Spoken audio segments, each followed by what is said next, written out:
Dove Audio presents Sun Tzu's The Art of War, adapted by Stefan Rudnicki, read by Ron Silver and B.D. Wong, with Stefan Rudnicki and Shauna Zerbrug.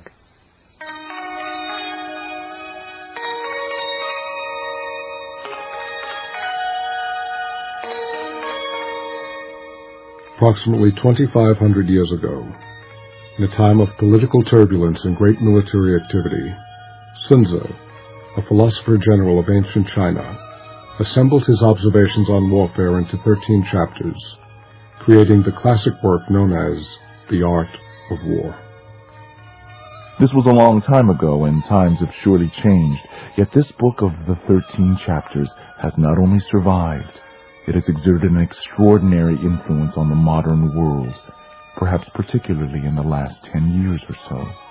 People of all persuasions, from all walks of life, buyers and sellers, soldiers and brokers, backers and hackers, in-laws and outlaws, all have found inspiration and sound practical guidance here. The period with which Sun Tzu is usually linked, roughly the mid-4th to the mid-5th century before the Common Era, was a high point in the evolution of human wisdom and achievement. Among Sun Tzu's near contemporaries were Lao Tzu, Confucius, Zoroaster, Gautama Buddha, Pythagoras and Pindar, Heraclitus and Herodotus, Aeschylus, Sophocles, and Aesop, the prophets Ezekiel and Jeremiah, and Pericles of Athens. Religion, philosophy, music, art, science, and literature flourished. So did war and conquest. There were fortifications and conflagrations, occupations and liberations, coronations and usurpations. Pharaohs, kings, and tyrants rose and fell. Empires were lost and won. For nearly 50 years, the Romans fought the Etruscans, and the Persians fought the Greeks. In China, feudal states were at almost constant war. Dynasties rose and fell with cruel regularity. In such a time, a fine balance had to be maintained between the traditional, peaceful civic virtues upon which Chinese culture had been built and other, more militaristic principles. Even Confucius, circa 551 to 478 BCE, who was probably a contemporary of Sun Tzu and who was known for his advocacy of peace, was quoted as saying, "If I fight, I win." The historian Sima Qian, a principal biographer of Sun Tzu writing around 100 BCE, said, "When the Duke of Zhou was minister under Cheng Wang, he regulated ceremonies and made music, and venerated the arts of scholarship and learning. Yet when the barbarians of the River Huai revolted, he sallied forth and chastised them. When Confucius held office under the Duke of Lu, he said, 'If peaceful negotiations are in progress, warlike preparations should have been made beforehand.'" Sima Qian also stated that, "Military weapons are the means used by the sage to punish violence and cruelty, to give peace to troubled times, to remove difficulties and dangers, and to aid those who are in peril. Every animal with blood in its veins and horns on its head will fight when it is attacked. How much more will man, who carries in his breast the faculties of love and hatred, joy and anger? When he is pleased, a feeling of affection springs up within him. When angry, his poison sting is brought into play. That is the natural law which governs his being." Sima Qian also said of Sun Tzu that he was a native of the Qi state. He told this story about the art of war being brought to the attention of Ho Lu, the reigning king of Wu from 514 to 496 BCE. Ho Lu said to Sun Tzu, "I have carefully perused your 13 chapters. May I submit your theory of managing soldiers to a little test?" Sun Tzu replied, "You may." Ho Lu asked, "May the test be applied to women?" The answer was again in the affirmative, so arrangements were made to bring 180 ladies out of the palace. Sun Tzu divided them into 2 companies, and placed one of the king's favorite concubines at the head of each. He then bade them all take spears in their hands and addressed them in this manner. "I presume you know the difference between front and back, right hand and left hand." The girls replied, "Yes." Sun Tzu went on. "When I say eyes front, you must look straight ahead. When I say left turn, you must face toward your left hand. When I say right turn, you must face toward your right hand. When I say about turn, you must face right around toward the back." Again the girls assented. The words of command having been thus explained, he set up pikes and battle axes in order to begin the drill. Then, to the sound of drums, he gave the order, "Right turn." But the girls only burst out laughing. Sun Tzu said, "If words of command are not clear and distinct, if orders are not thoroughly understood, then the general is to blame." So he started drilling them again, and this time gave the order, "Left turn," whereupon the girls once more burst into fits of laughter. Sun Tzu said, "If words of command are not clear and distinct, if orders are not thoroughly understood, the general is to blame. But if his orders are clear, and the soldiers nevertheless disobey, then it is the fault of their officers." So saying, he ordered the leaders of the two companies to be beheaded. Now the king of Wu was watching the scene from the top of a raised pavilion, and when he saw that his favorite concubines were about to be executed, he was greatly alarmed, and hurriedly sent down the following message. "We are now quite satisfied as to our general's ability to handle troops. If we are bereft of these two concubines, our meat and drink will lose their savor. It is our wish that they shall not be beheaded." Sun Tzu replied, "Having once received His Majesty's commission to be general of his forces, there are certain commands of His Majesty which, acting in that capacity, I am unable to accept." Accordingly, he had the two leaders beheaded, and straightway installed the pair next in order as leaders in their place. When this had been done, the drum was sounded for the drill once more, and this time the girls went through all the motions, turning to the right or to the left, marching ahead or wheeling back, kneeling or standing, with perfect accuracy and precision, not venturing to utter a sound. Then Sun Tzu sent a messenger to the king, saying, "Your soldiers, sire, are now properly drilled and disciplined, and ready for your Majesty's inspection. They can be put to any use that their sovereign may desire. Bid them go through fire and water, and they will not disobey." But the king replied, "Let our generals cease drilling and return to camp. As for us, we have no wish to come down and inspect the troops." Thereupon Sun Tzu said, "The king is only fond of words, and cannot translate them into deeds." After that, Holu saw that Sun Tzu was one who knew how to handle an army, and appointed him general.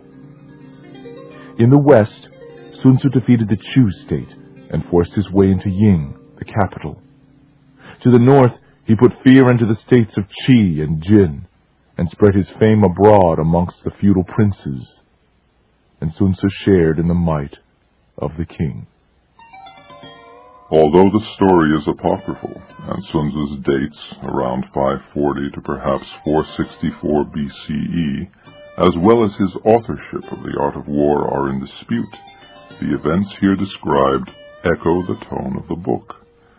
The expendability of individual life in the interest of discipline and absolute authority seems unnecessarily cruel, and many modern translators and commentators are quick to suggest that these elements were meant to be tempered by more humane Confucian or Taoist principles.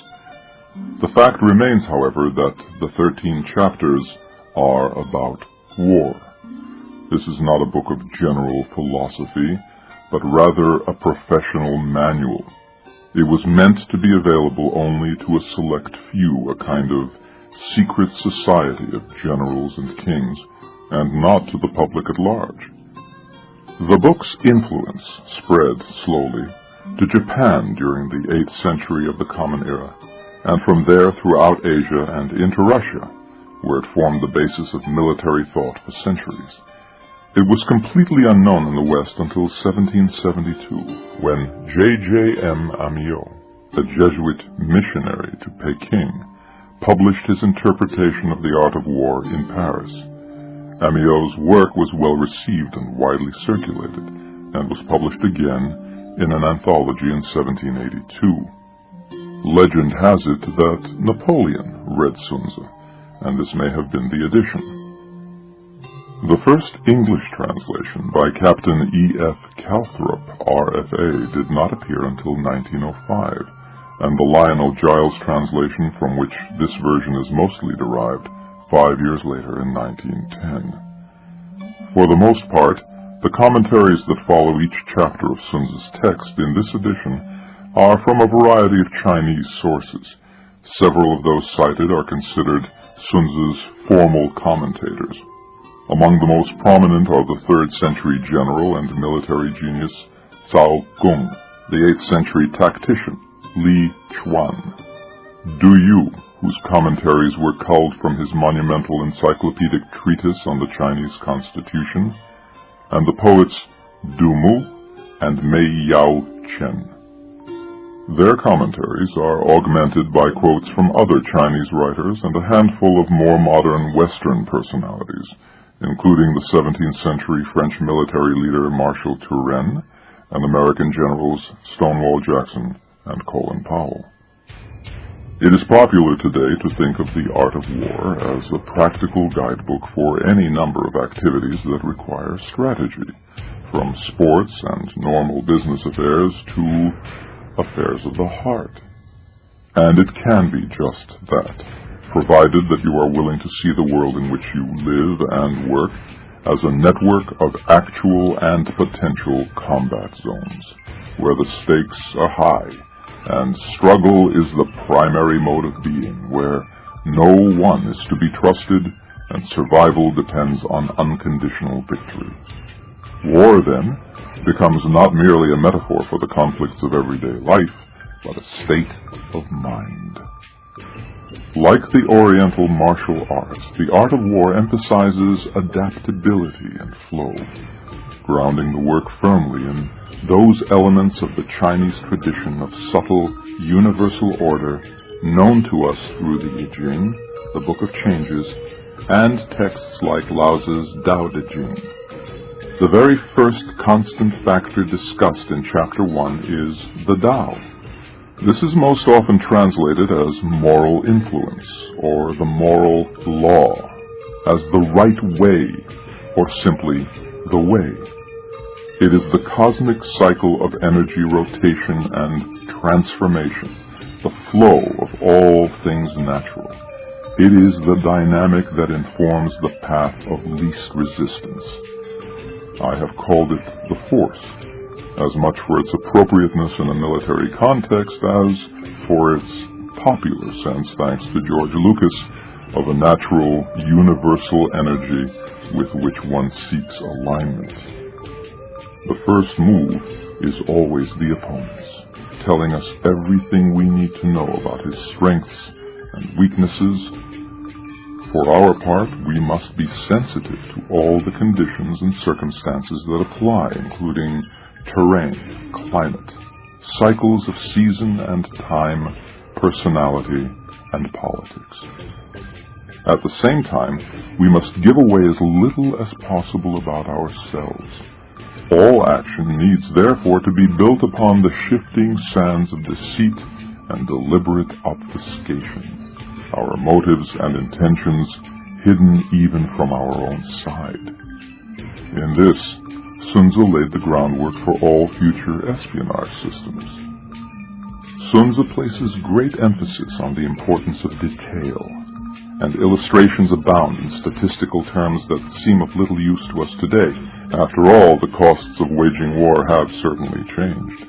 Chariots, armor, cooking pots, and other ancient implements are no longer the measures they once were. Cost and gain, however, are still key issues, and these details provide us with a keen sense of proportion, always of vital importance to the Chinese. Perhaps most important to remember are One commentator's suggestion that warlike precepts are not to be applied in peacetime, and Sun Tzu's own insistence that the best way of waging war is not to fight at all. This second is not a pacifist statement, but simply a truth about the costs of war. It is then the reader's or listener's moral prerogative to decide whether circumstances warrant engaging in war, whether there is indeed an enemy, whether the cost of the battle will be worth the prize, and whether we are willing to risk all to achieve victory. To hear the answer, we must listen both within ourselves and without to the thousands of signals the natural world provides. We must listen to the Tao. We must attend the force. Lao Tzu said, "For heaven and earth, undefined, yet complete, formless, standing alone, unchanging, reaching everywhere, it is the mother of all things." I do not know its name. I call it the Force. Upon further reflection, I name it the Great. Because it is great, it is in constant flow. Passing on, it becomes distant. Then it returns. Therefore, the force is great. Heaven is great. Earth is great. The king is also great. There are 4 great powers in the universe. The king is one of them. Man takes his law from the earth. Earth takes its law from heaven. Heaven takes its law from the force. The law of the force is to be what it is.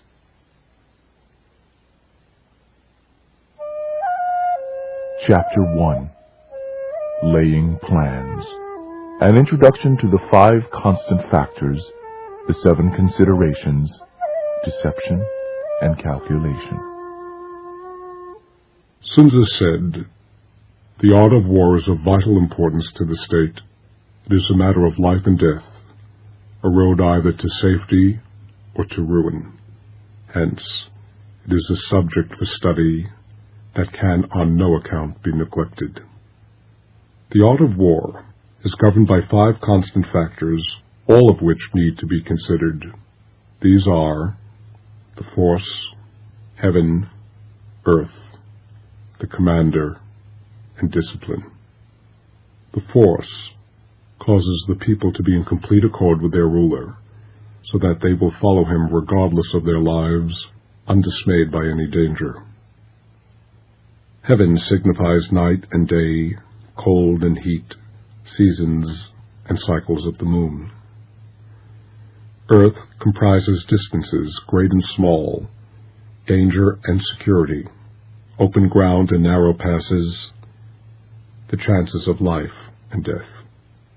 The commander stands for the virtues of wisdom, sincerity, benevolence, courage, and strictness. Discipline is to be understood as the marshalling of the army in its proper subdivisions, the gradations of rank among the officers, the maintenance of roads by which supplies may reach the army, and the control of military expenditure. These 5 factors should be familiar to every general. He who knows them will be victorious. He who knows them not will fail. Therefore, when seeking to determine the military conditions, make your decisions on the basis of comparison, utilizing the 7 considerations in this wise. 1. Which of the 2 sovereigns is imbued with the force? 2. Which of the 2 generals has the most ability? 3. With whom lie the advantages derived from heaven and earth? 4. On which side is discipline most rigorously enforced? 5. Which army is the stronger? 6. On which side are officers and men more highly trained? 7. In which army is there the greater constancy, both in reward and in punishment? By means of these 7 considerations, I can forecast victory or defeat. The general who hearkens to my counsel and acts upon it will conquer. Let such a one be retained in command. The general who hearkens not to my counsel, nor acts upon it, will suffer defeat. Let such a one be dismissed. While heeding the profit of my counsel, avail yourself also of any helpful circumstances over and beyond the ordinary rules. Plans should be modified to reflect favorable or unfavorable circumstances. All warfare is based on deception. Hence, when able to attack, we must seem unable. When using our forces, we must seem inactive. When we are near, we must make the enemy believe we are far away. When far away, we must make him believe we are near. Hold out baits to entice the enemy. Feign disorder and crush him. If he is secure at all points, be prepared for him. If he is superior in strength, evade him. If your opponent is quick to anger, seek to irritate him. Pretend to be weak, that he may grow arrogant. If he is taking his ease, give him no rest. If his forces are united, separate them. Attack him where he is unprepared. Appear where you are not expected. These military devices lead to victory, and they must not be divulged beforehand. The general who wins a battle makes many calculations in his temple before the battle is fought. The general who loses a battle makes only a few calculations beforehand. Thus do many calculations lead to victory, and few calculations to defeat. How much more no calculation at all? It is by attention to this point that I can foresee who is likely to win or lose.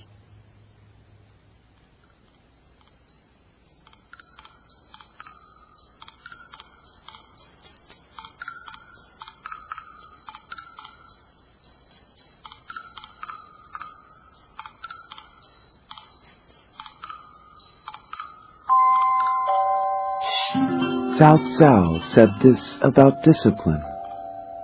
When you lay down a law, see that it is not disobeyed. If it is disobeyed, the offender must be put to death. Dumu told this story. There was a general, Cao Cao, who was such a strict disciplinarian that once, in accordance with his own severe regulations against injury to standing crops, he condemned himself to death for having allowed his horse to shy into a field of corn. However, in lieu of losing his head, he was persuaded to satisfy his sense of justice by cutting off his hair. Zheng Yu said of planning, while the main laws of strategy can be stated clearly enough for the benefit of all, you must be guided by the actions of the enemy in attempting to secure a favorable position in actual warfare. Sir W. Fraser tells this story. On the eve of the Battle of Waterloo, Lord Uxbridge, commanding the cavalry, went to the Duke of Wellington in order to learn what his plans and calculations were for the morrow, because, as he explained, he might suddenly find himself commander-in-chief and would be unable to frame new plans in a critical moment. The Duke listened quietly and then said, "Who will attack the first tomorrow, I or Bonaparte?" "Bonaparte," replied Lord Uxbridge. "Well," continued the Duke, "Bonaparte has not given me any idea of his projects, and as my plans will depend upon his, how can you expect me to tell you what mine are?"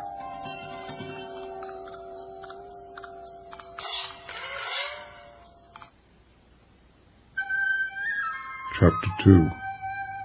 Waging War. The Economics of War and the Importance of Speed. Sun Tzu said, "In the operations of war, where there are in the field 1,000 swift chariots, 1,000 heavy chariots, and 100,000 mail-clad soldiers, with provisions enough to carry them 1,000 li, the expenditure at home and at the front, including entertainment of guests, small items such as glue and paint, and sums spent on chariots and armor, will reach the total of 1,000 ounces of silver per day. Such is the cost of raising an army of 100,000 men. When you engage in actual fighting, if victory is long in coming, the men's weapons will grow dull, and their ardor will dampen. If you lay siege to a town, you will exhaust your strength. If the campaign is protracted, the resources of the state will not be equal to the strain. When your weapons are dulled, your ardor dampened, your strength exhausted, and your treasure spent, other chieftains will spring up to take advantage of your extremity. Then no man, however wise, will be able to avert the inevitable consequences."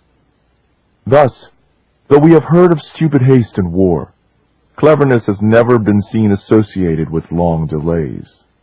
There is no instance of a country having benefited from prolonged warfare. Only one who knows the disastrous effects of a long war can realize the supreme importance of speed in bringing it to a close. The skillful leader does not raise a second levy. Neither are his supply wagons loaded more than twice.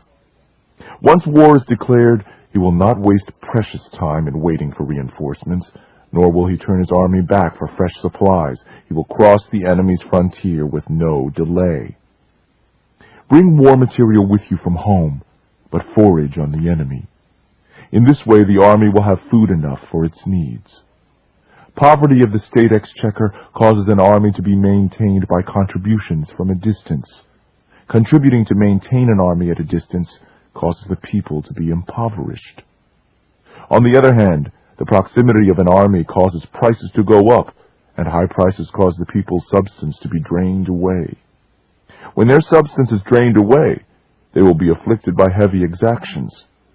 With this loss of substance and exhaustion of strength, the homes of the people will be stripped bare, and 3/10 of their incomes will be dissipated, while government expenses for broken chariots, worn-out horses, breastplates and helmets, bows and arrows, spears and shields, protective mantlets, draft oxen, and heavy wagons will amount to 4/10 of its total revenue. Hence, a wise general makes a point of foraging on the enemy. 1 cartload of the enemy's provisions is equivalent to 20 of one's own, and likewise a single pound of his provisions is equivalent to 20 from one's own store. Now, in order to kill the enemy, our men must be roused to anger. That there may be advantage from defeating the enemy, they must have their rewards.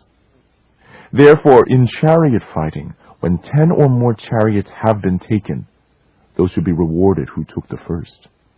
Our own flags should be substituted for those of the enemy, and the chariots mingled and used in conjunction with ours. The captured soldiers should be kindly treated and kept. This is called using the conquered foe to augment one's own strength. In war, then, let your objective be victory, not lengthy campaigns. Thus it may be known that the leader of armies is the arbiter of the people's fate, the man on whom it depends whether the nation shall be in peace or in peril.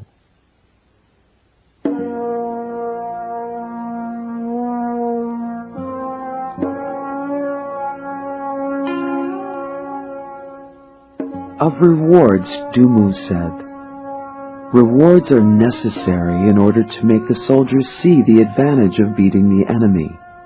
Thus, when you capture spoils from the enemy, they must be used as rewards, so that all your men may have a keen desire to fight, each on his own account." General Colin Powell has said, "Nobody in his right mind who has seen war, who has seen death and war, can like war or want war." Colin Powell also said, "There should be no use of force unless success is all but guaranteed. Force should be used decisively, and its application should preferably be short. As soon as the aims are achieved, American forces should be quickly extracted, lest the military fall into a quagmire."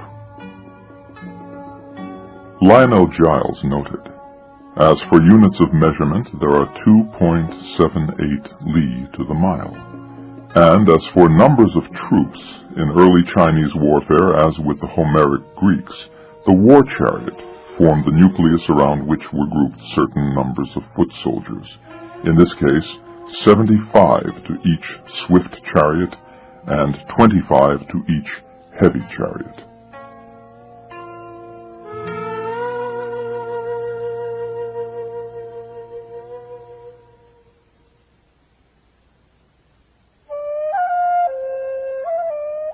Chapter 3. Attack by Stratagem. Basic strategies, not fighting at all, the 5 essentials for victory. Sun Tzu said, "In the practical art of war, the best thing of all is to take the enemy's country whole and intact. To shatter and destroy it is not so good. So, too, it is better to capture an army than to destroy it. It is better to capture a whole regiment, an entire detachment, or a full company, than to destroy them." Hence, to fight and conquer in all your battles is not supreme excellence. Supreme excellence consists in the enemy's resistance without fighting. Thus, the highest form of leadership is to thwart the enemy's plans. The next best is to prevent the junction of the enemy's forces. The next in order is to attack the enemy's army in the field. And the worst policy of all is to besiege walled cities.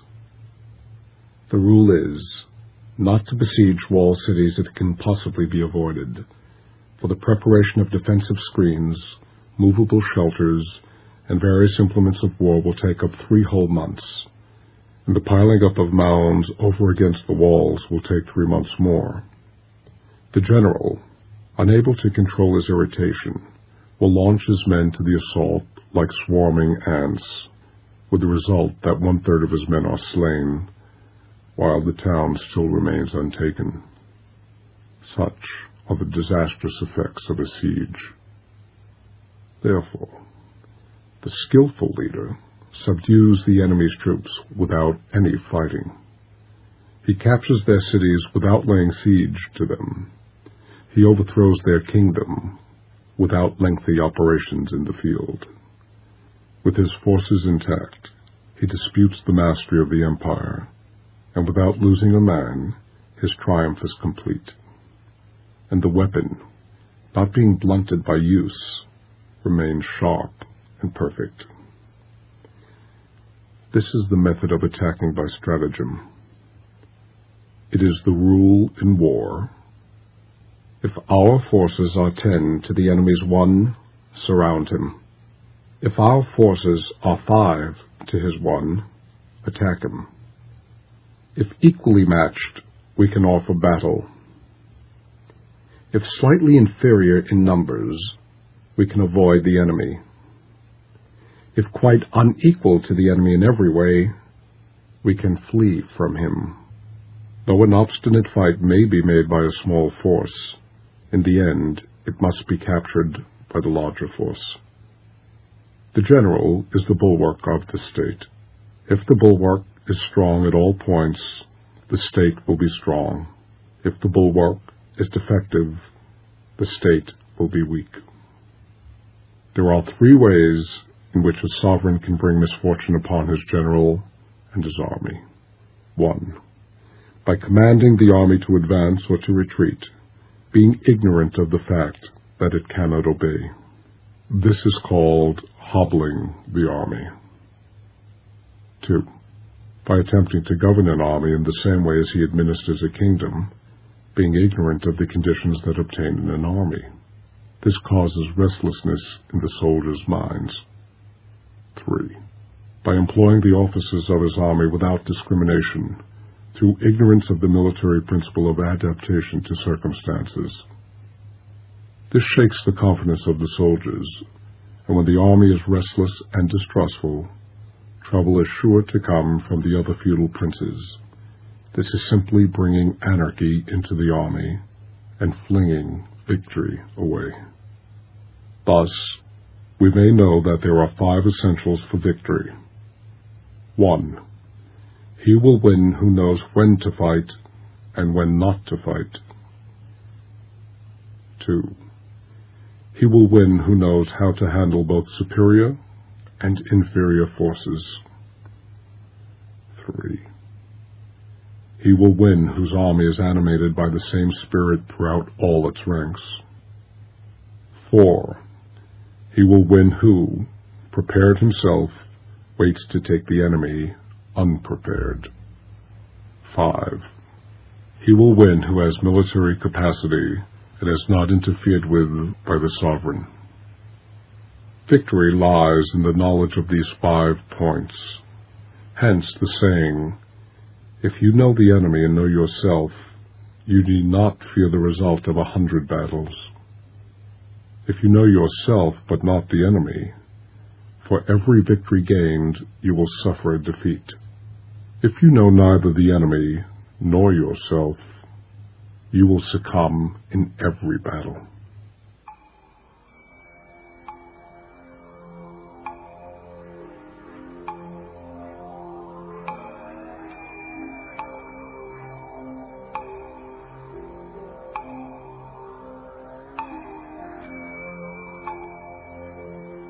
Of advantage in numbers, Zheng Yu said, if our forces are twice as numerous, divide our army into 2, one to meet the enemy in front, and one to fall upon his rear. If he replies to the frontal attack, he may be crushed from behind. If to the rearward attack, he may be crushed in front. He further reminds us that a small difference in numbers is often more than counterbalanced by superior energy and discipline. By applying the art of war, it is possible with a lesser force to defeat a greater, and vice versa. The secret lies in an eye for locality, and in not letting the right moment slip. On the difference between governing the state and the army, he said, humanity and justice are the principles on which to govern the state, but not an army. Opportunism and flexibility, on the other hand, are military rather than civic virtues. Referring to the principle of adaptability in employing officers, Dumu quoted, "The skillful employer of men will employ the wise man, the brave man, the covetous man, and the stupid man. For the wise man delights in establishing his merit, the brave man likes to show his courage in action, the covetous man is quick at seizing advantages, and the stupid man has no fear of death."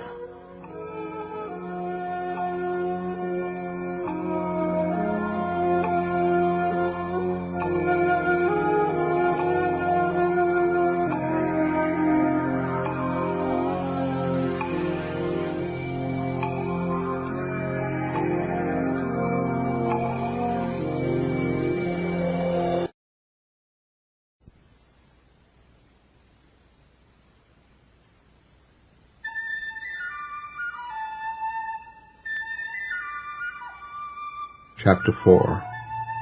Tactics. Defensive and offensive postures. Winning with ease, method, and discipline. Sun Tzu said, "The good fighters of old first put themselves beyond the possibility of defeat, and then waited for an opportunity of defeating the enemy." To secure ourselves against defeat lies in our own hands, but the opportunity of defeating the enemy is provided by the enemy himself. Thus, the good fighter is able to secure himself against defeat. but cannot make certain of defeating the enemy. Hence the saying, one may know how to conquer without being able to do it. Security against defeat implies defensive tactics. Ability to defeat the enemy means taking the offensive. Standing on the defensive indicates insufficient strength. Attacking indicates a superabundance of strength. The general who is skilled in defense hides in the most secret recesses of the earth. He who is skilled in attack flashes forth from the topmost heights of heaven like a thunderbolt, against which there is not time to prepare. Thus, on the one hand, we have ability to protect ourselves. On the other, a victory that is complete. To see victory only when it is within sight of the common herd is not the height of excellence. Nor is it the height of excellence if you fight and conquer and the whole empire says, "Well done." To lift a hair is no sign of great strength. To see the sun and the moon is no sign of sharp sight. To hear the noise of thunder is no sign of a quick ear. What the ancients called a clever fighter is one who not only wins, but excels in winning with ease.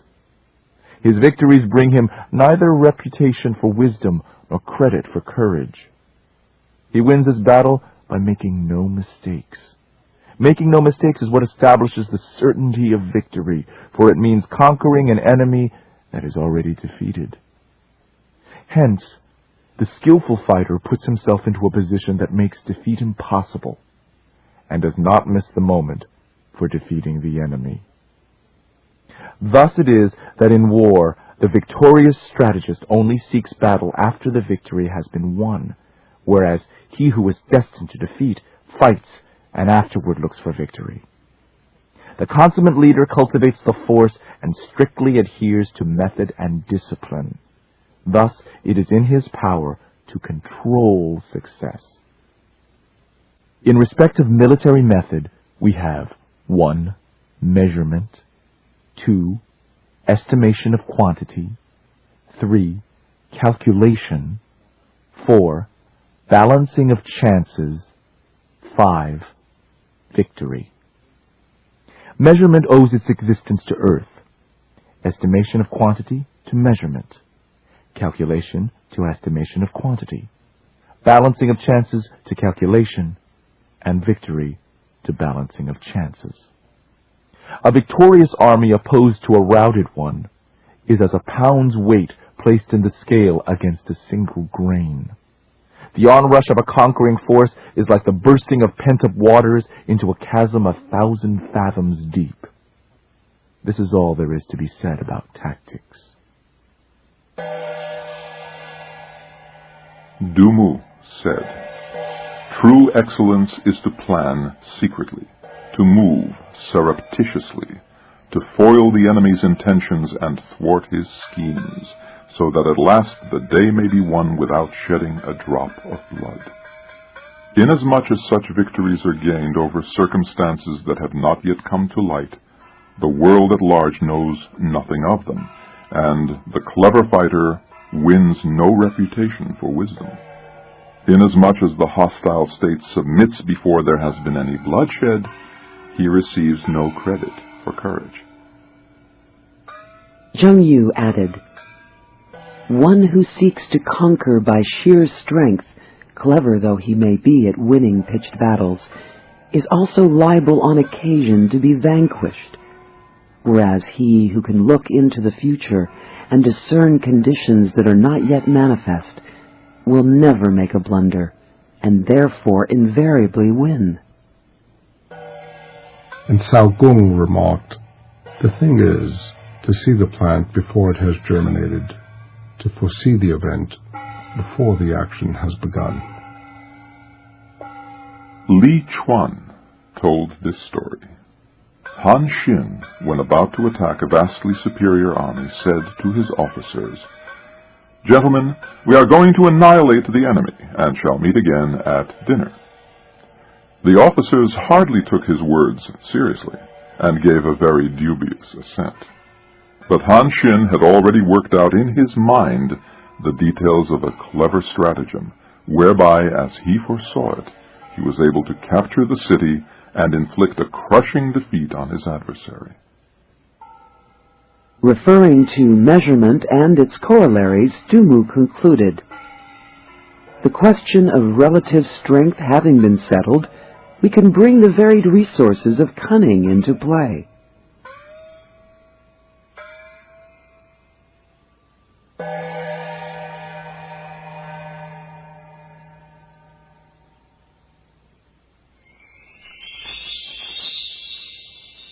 Chapter 5. Energy and Power. Direct and indirect maneuvers, the power of decision, combined energy. Sun Tzu said, "The control of a large force is the same in principle as the control of a few men. It is merely a question of dividing up their numbers. Fighting with a large army under your command is in no way different from fighting with a small one. It is merely a question of instituting signs and signals. To ensure that your whole host may withstand the brunt of the enemy's attack and remain unshaken, use both direct and indirect maneuvers. That the impact of your army may be like a grindstone dashed against an egg, this is affected by the science of weak points and strong, the hollow and the solid. In all fighting, the direct method may be used for joining battle, but indirect methods will be needed in order to secure victory. Indirect tactics, efficiently applied, are as inexhaustible as heaven and earth, unending as the flow of rivers and streams. Like the sun and the moon, they end but to begin anew. Like the 4 seasons, they pass away but to return once more. There are not more than 5 musical notes, yet the combinations of these 5 give rise to more melodies than can ever be heard. There are not more than 5 primary colors, yet in combination they produce more hues than can ever be seen. There are not more than 5 cardinal tastes: sour, acrid, salt, sweet, bitter, yet combinations of them yield more flavors than can ever be tasted. In battle, there are not more than 2 methods of attack: the direct and the indirect. Yet these 2 in combination give rise to an endless series of maneuvers. The direct and the indirect lead on to each other in turn. It is like moving in a circle. You never come to an end. Who can exhaust the possibilities of their combination? The onset of troops is like the rush of a torrent that will even roll stones along in its course. The power of decision is like the well-timed swoop of a falcon that enables it to strike and destroy its victim. Therefore, the good fighter will be terrible in his onset and prompt in his decisions.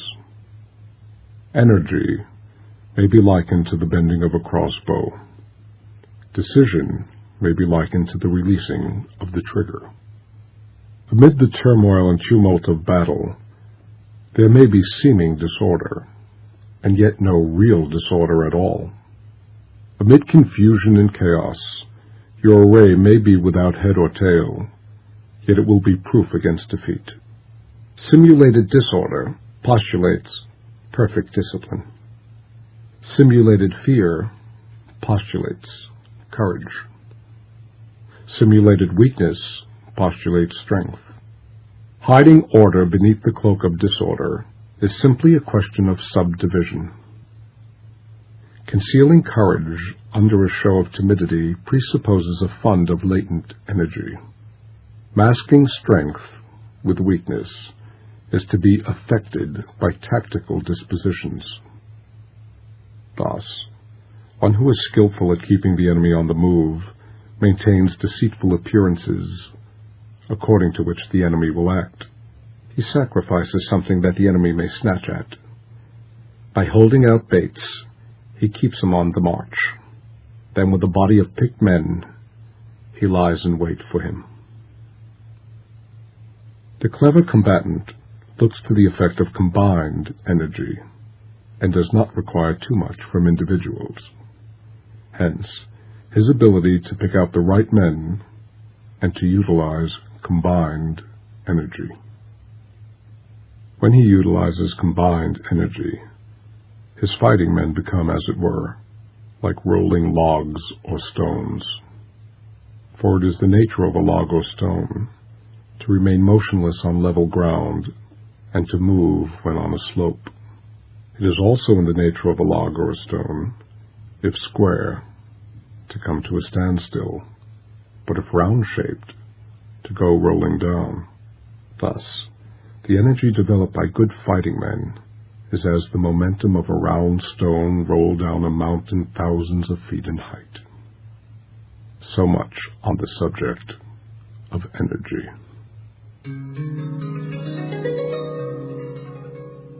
Dumu reminds us of Han Xin's famous reply to the first Han Emperor, who once said to him, "How large an army do you think I could lead?"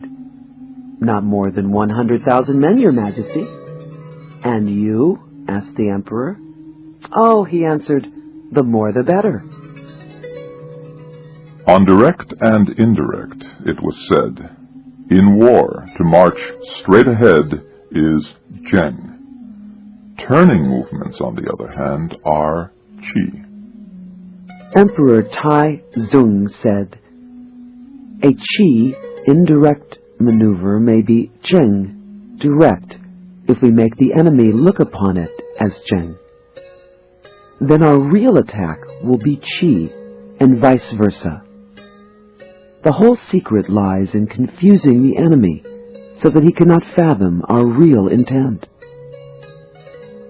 Lionel Giles observes, "There is emphasis on proper timing here, and restraint, like that which keeps the falcon from swooping on its quarry until the right moment.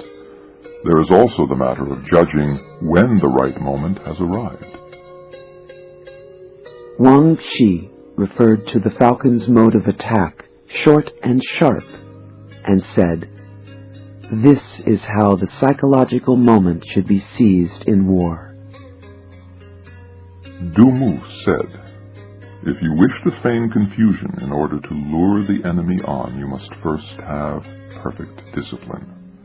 If you wish to display timidity in order to entrap the enemy, you must first have extreme courage.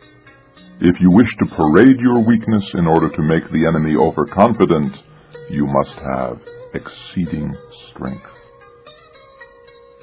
Jiang Yu related this anecdote of Emperor Cao Tzu. Wishing to crush the Xiongnu, he sent out spies to report on their condition. But the Xiongnu, forewarned, carefully concealed all their able-bodied men and well-fed horses, and only allowed infirm soldiers and emaciated cattle to be seen. The result was that the spies, one and all, recommended the emperor to deliver his attack.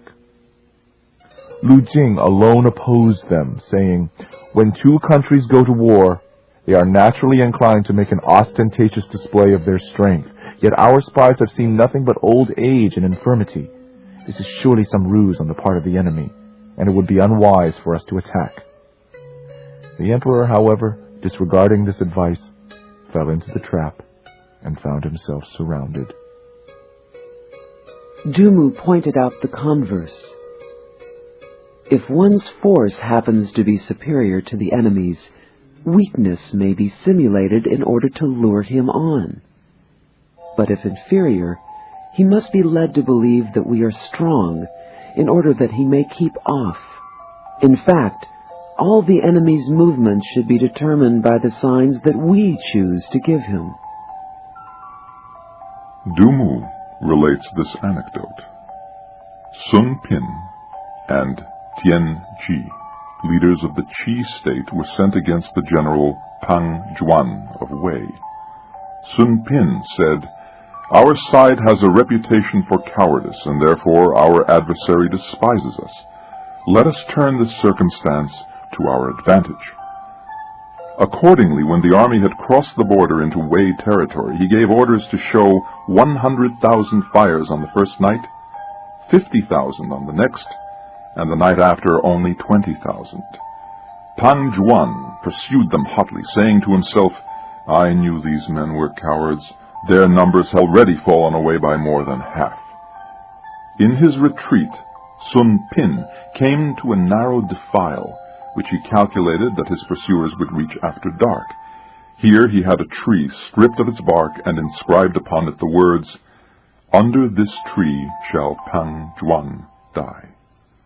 Then, as night began to fall, he placed a strong body of archers in ambush nearby, with orders to shoot the moment they saw a light. Later on, Pang Juan arrived at the spot and, noticing the tree, struck a light in order to read what was written on it. His body was immediately riddled by a volley of arrows, and his whole army thrown into confusion. On matters of combined energy, Dumu stated, "The general first of all considers the power of his army in bulk. Afterward, he takes individual talent into account and uses each man according to his capabilities. He does not demand perfection from the untalented."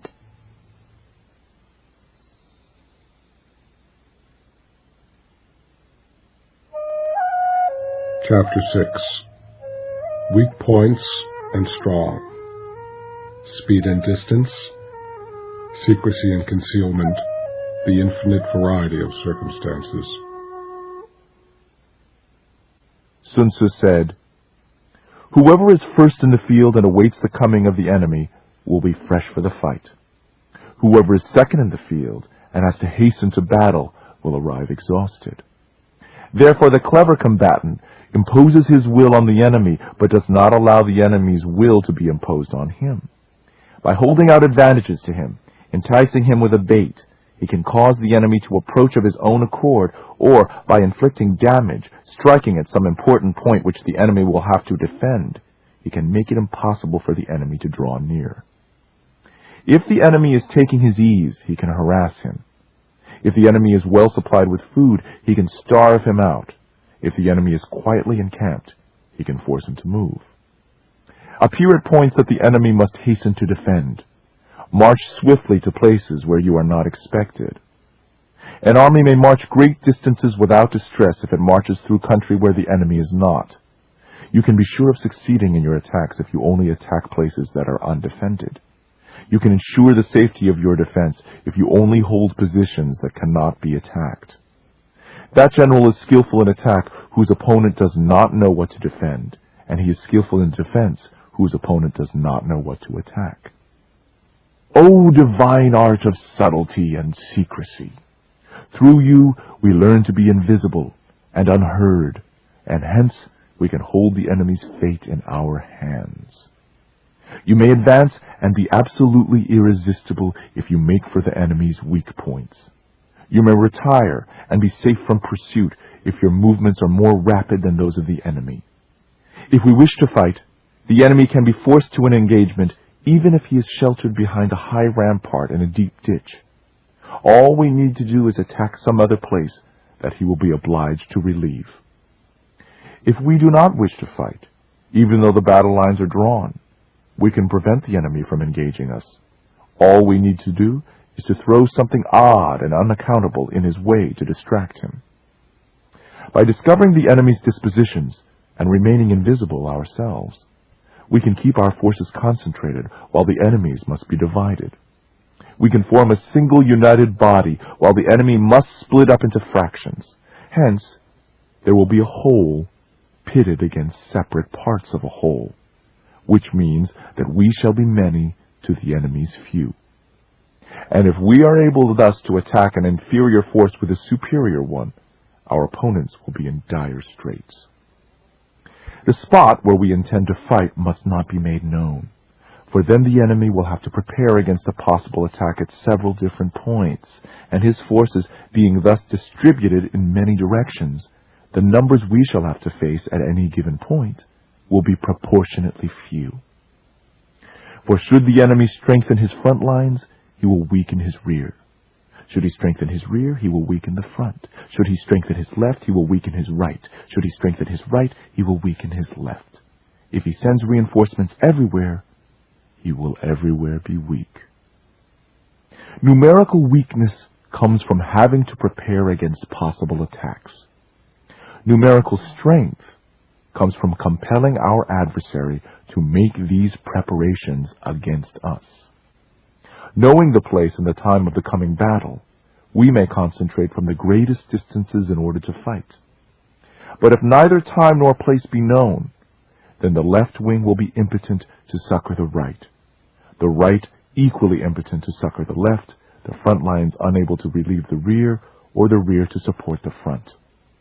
How much more so if the farthest portions of the army are 100 li apart, and even the nearest are separated by several li? Though the soldiers of the enemy exceed our own in number, this shall not win them victory. I say then that victory can be achieved. Though the enemy be stronger in numbers, we may prevent him from fighting. Scheme so as to discover his plans and the likelihood of their success. Rouse him and learn the principle of his activity or inactivity. Force him to reveal himself so as to find out his vulnerable spots.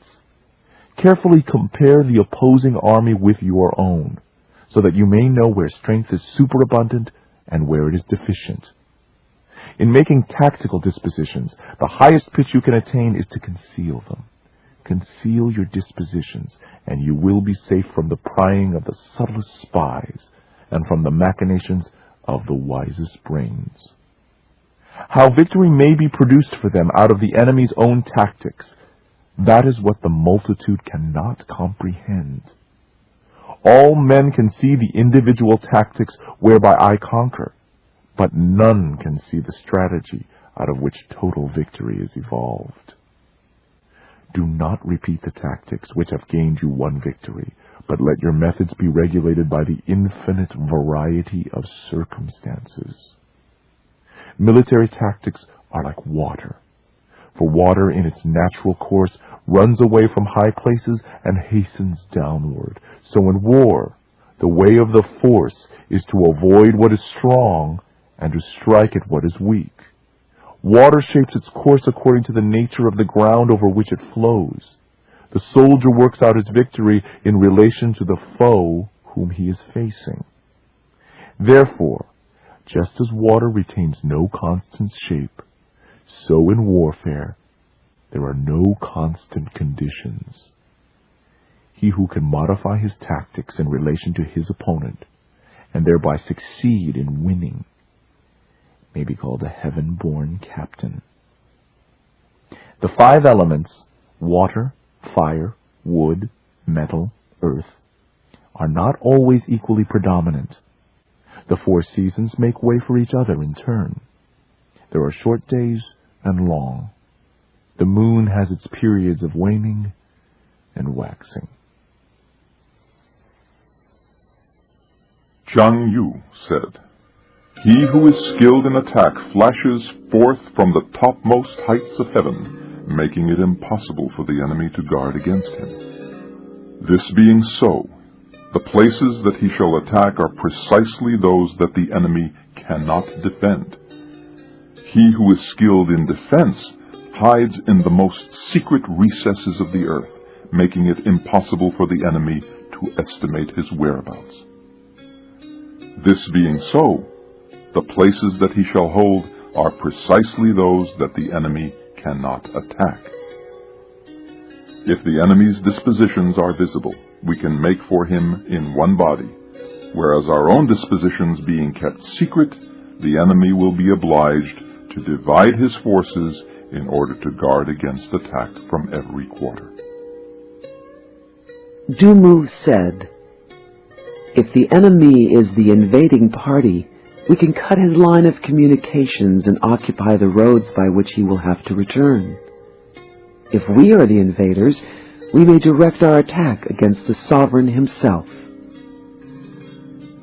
He also told this anecdote about distracting the enemy. Zhuge Liang, when occupying Yangping City and about to be attacked by Sima I, suddenly dropped his flags, stopped the beating of the drums, and flung open the city gates, showing only a few men engaged in sweeping and sprinkling the ground. This unexpected proceeding had the intended effect, for Suma I, suspecting an ambush, actually drew off his army and retreated.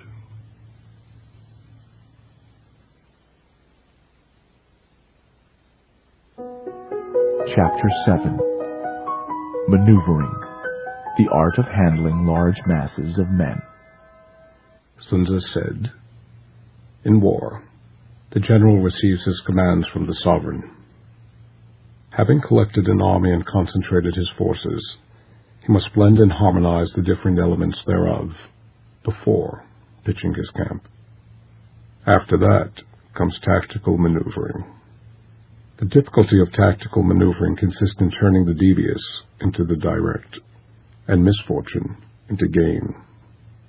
Thus, to take a long and circuitous route after enticing the enemy out of the way, and those starting after him, to contrive to reach the goal before him, shows knowledge of the artifice of deviation.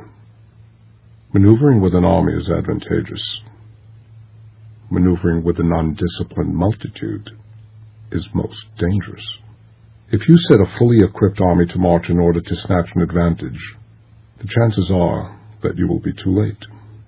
On the other hand, to detach a flying column for the purpose involves the sacrifice of its baggage and stores. Thus, if you order your men to pack up their equipment and make forced marches without halting day or night, covering double the usual distance at a stretch, and doing 100 li in order to wrest an advantage, the leaders of your 3 divisions will fall into the hands of the enemy. The stronger men will be in front, the jaded ones will fall behind, and on this plan only 1/10 of your army will reach its destination. If you march 50 li in order to outmaneuver the enemy, you will lose the leader of your 1st division, and only half your force will reach the goal. If you march 30 li with the same objective, 2/3 of your army will arrive. We may take it then that an army without its baggage train is lost. Without provisions, it is lost. Without bases of supply, it is lost. We cannot enter into alliances until we are acquainted with the designs of our neighbors. We are not fit to lead an army on the march unless we are familiar with the face of the country, its mountains and forests, its pitfalls and precipices, its marshes and swamps. We shall be unable to turn natural advantages to account unless we make use of local guides. In war, practice dissimulation, and you will succeed. Move only if there is a real advantage to be gained. Whether to concentrate or to divide your troops must be decided by circumstances. Let your speed be that of the wind, your compactness that of the forest. In raiding and plundering, be like fire. In immovability, be like a mountain. Let your plans be dark and impenetrable as night, and when you move, fall like a thunderbolt. When you plunder a countryside, let the spoil be divided among your men. When you capture new territory, cut it up into allotments for the benefit of the soldiery. Ponder and deliberate before you make a move. He will conquer who has learned the artifice of deviation. Such is the art of maneuvering. The ancient book of army management says, "On the field of battle, the spoken word does not carry far enough, hence the institution of gongs and drums, nor can ordinary objects be seen clearly enough, hence the institution of banners and flags." Gongs and drums, banners and flags, these are means whereby the ears and eyes of the host may be focused on one particular point. The host, thus forming a single, united body, it is impossible either for the brave to advance alone, or for the cowardly to retreat alone. This is the art of handling large masses of men. In night fighting, then, make much use of signal fires and drums, and in fighting by day, of flags and banners, as a means of influencing the ears and eyes of your army. A whole army may be robbed of its spirit. A commander-in-chief may be robbed of his presence of mind.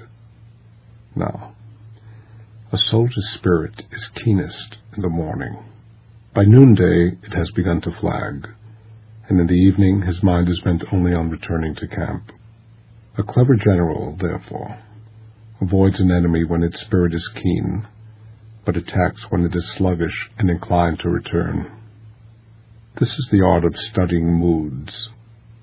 Disciplined and calm, to await the appearance of disorder and hubbub among the enemy. This is the art of retaining self-possession. To be near the goal while the enemy is still far from it. To wait at ease while the enemy is toiling and struggling. To be well fed while the enemy is famished. This is the art of conserving one's strength. To refrain from intercepting an enemy whose banners are in perfect order. To refrain from attacking an army drawn up in calm and confident array. This is the art of studying circumstances. It is a military axiom not to advance uphill against the enemy, nor to oppose him when he comes downhill. Do not pursue an enemy who simulates flight. Do not attack soldiers whose temper is keen. Do not swallow a bait offered by the enemy. Do not interfere with an army that is returning home. When you surround an army, leave an outlet free. Do not press a desperate foe too hard. Such is the art of warfare. Woodsah said, "Without harmony in the state, no military expedition can be undertaken. Without harmony in the army, no battle array can be formed." Sun Tzu himself was quoted as saying, "Those who are waging war should get rid of all domestic troubles before proceeding to attack the external foe."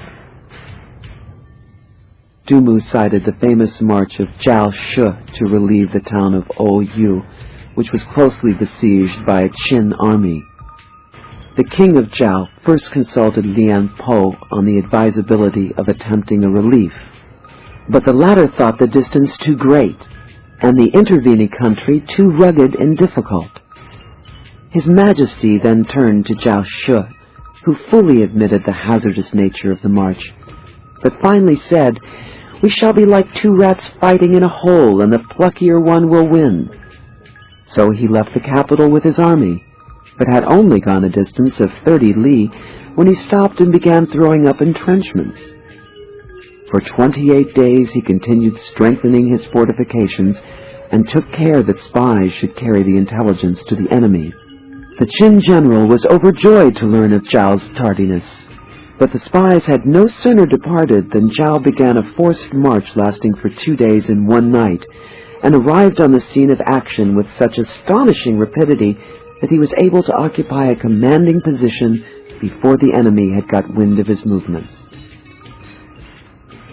Cao Gung pointed out, "Don't march 100 li to gain a tactical advantage.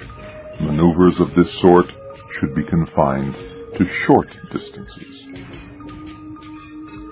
Stonewall Jackson said, "The hardships of forced marches are often more painful than the dangers of battle." Lionel Giles noted the following regarding General Jackson: "It was only when he intended a surprise or when a rapid retreat was imperative that he sacrificed everything to speed." Chen Hao quoted the saying, "Birds and beasts, when brought to bay, will use their claws and teeth." Zhang Yu said, "If your adversary has burnt his boats and destroyed his cooking pots, and is ready to stake all on the issue of a battle, he must not be pushed to extremities." Hu Shi told a story about this. Fu Yanqing, a general, was surrounded by a vastly superior barbarian army. The country was bare and desert-like, and his little force was soon in dire straits for want of water. The wells they bored ran dry, and the men were reduced to squeezing lumps of mud and sucking out the moisture. Their ranks thinned rapidly, until at last Fu Yanqing exclaimed, "We are desperate men. Far better to die for our country than to go with fettered hands into captivity."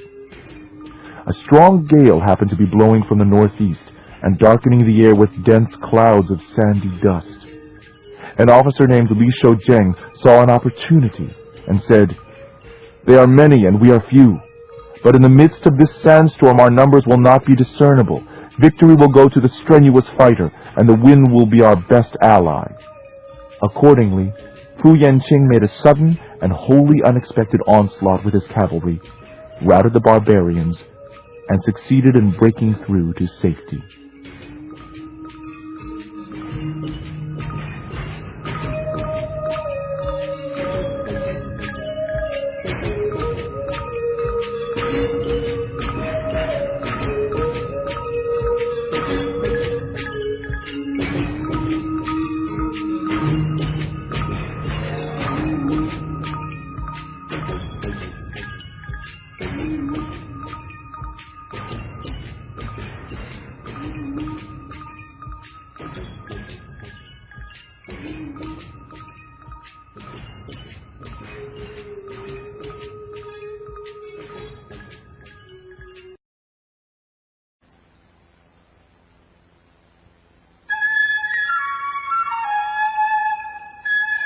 Chapter 8.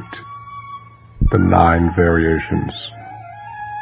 Advantage and Disadvantage, the Infinite Variation of Tactics, the 5 Faults. Sun Tzu said, "In war, the general receives his commands from the sovereign, collects his army, and concentrates his forces. When in difficult country, do not encamp. In country where high roads intersect, join hands with your allies. Do not linger in dangerously isolated positions. In hemmed-in situations, you must resort to stratagem. In a desperate position, you must fight. There are roads which must not be followed, armies which must not be attacked, towns which must not be besieged, positions which must not be contested, commands of the sovereign which must not be obeyed." The general who thoroughly understands the advantages that accompany variation of tactics knows how to handle his troops. The general who does not understand these may be well acquainted with the configuration of the country, yet he will not be able to turn his knowledge to practical account. In the wise leader's plans, considerations of advantage and of disadvantage will be blended together. If our expectation of advantage be tempered in this way, we may succeed in accomplishing the essential part of our schemes. If, on the other hand, in the midst of difficulties, we are always ready to seize an advantage, we may extricate ourselves from misfortune. Reduce the hostile chiefs by inflicting damage on them, make trouble for them, and keep them constantly engaged. Hold out specious allurements, and make them rush to any given point. The art of war teaches us to rely not on the likelihood of the enemy's not coming, but on our own readiness to receive him, not on the chance of his not attacking, but rather on the fact that we have made our position unassailable. There are 5 dangerous faults which may affect a general. 1. Recklessness, which leads to destruction. 2. Cowardice, which leads to capture. 3. A hasty temper, which can be provoked by insults. 4. A delicacy of honor, which is sensitive to shame. 5. Over-solicitude for his men, which exposes him to worry and trouble. These are the 5 besetting sins of a general, ruinous to the conduct of war.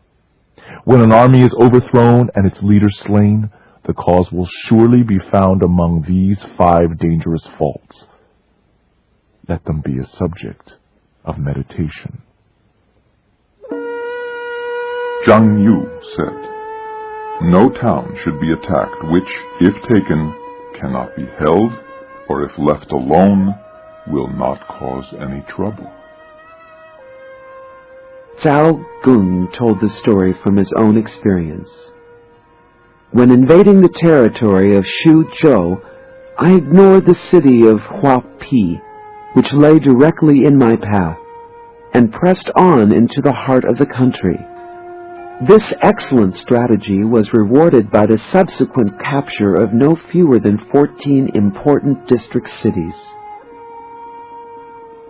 Shun Ying also, when urged to attack the city of Piyang, replied, "The city is small and well fortified.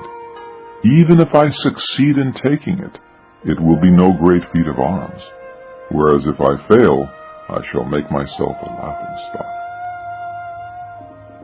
Marshal Turenne said, "It is a great mistake to waste men in taking a town, when the same expenditure of soldiers will gain a province." Jia Lin told of extenuating circumstances with reference to the 5 obvious and generally advantageous lines of action. If a certain road is short, it must be followed. If an army is isolated, it must be attacked. If a town is weak, it must be besieged. If a position can be stormed, it must be attempted. If consistent with military operations, the sovereign's commands must be obeyed. But there are circumstances which sometimes forbid a general to use these advantages. For instance, a certain road may be the shortest way for him, but if he knows that it abounds in natural obstacles, or that the enemy has laid an ambush on it, he will not follow that road. A hostile force may be open to attack, but if he knows that it is hard-pressed and likely to fight with desperation, he will refrain from striking, and so on. He goes on to describe several ways of reducing the hostile chiefs. Entice away the enemy's best and wisest men, so that he may be left without counselors. Introduce traitors into his country, that the government policy may be rendered futile. Foment intrigue and deceit, and thus sow dissension between the ruler and his ministers. By means of every artful contrivance, cause deterioration amongst his men and waste of his treasure. Corrupt his morals by insidious gifts, leading him into excess. Disturb and unsettle his mind by presenting him with lovely women. Of the fault of over-solicitude, Lionel Giles said, "Here Sun Tzu wished to emphasize the danger of sacrificing any important military advantage to the immediate comfort of his men. This is a short-sighted policy, because in the long run the troops will suffer more from the defeat, or at best, the prolongation of the war, which will be the consequence."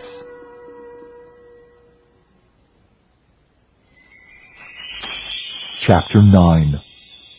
The Army on the March. Mountains, rivers, marshes, plains. Understanding the enemy. Training soldiers.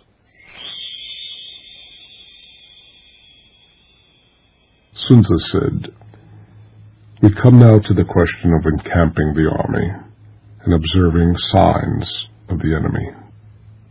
Pass quickly over mountains and keep in the neighborhood of valleys. Camp in high places facing the sun, not on high hills, but on knolls or hillocks elevated above the surrounding country. Do not climb heights in order to fight. So much for mountain warfare. After crossing a river, you should get far away from it. When an invading force crosses a river in its onward march, do not advance to meet it in midstream. It will be best to let half the army get across, and then deliver your attack. You should not go to meet the invader near a river he has to cross. Moor your craft higher up than the enemy and facing the sun. Do not move upstream to meet the enemy. So much for river warfare." In crossing salt marshes, your sole concern should be to get over them quickly, without any delay. If forced to fight in a salt marsh, you should have water and grass near you, and get your back to a clump of trees. So much for operations in salt marshes.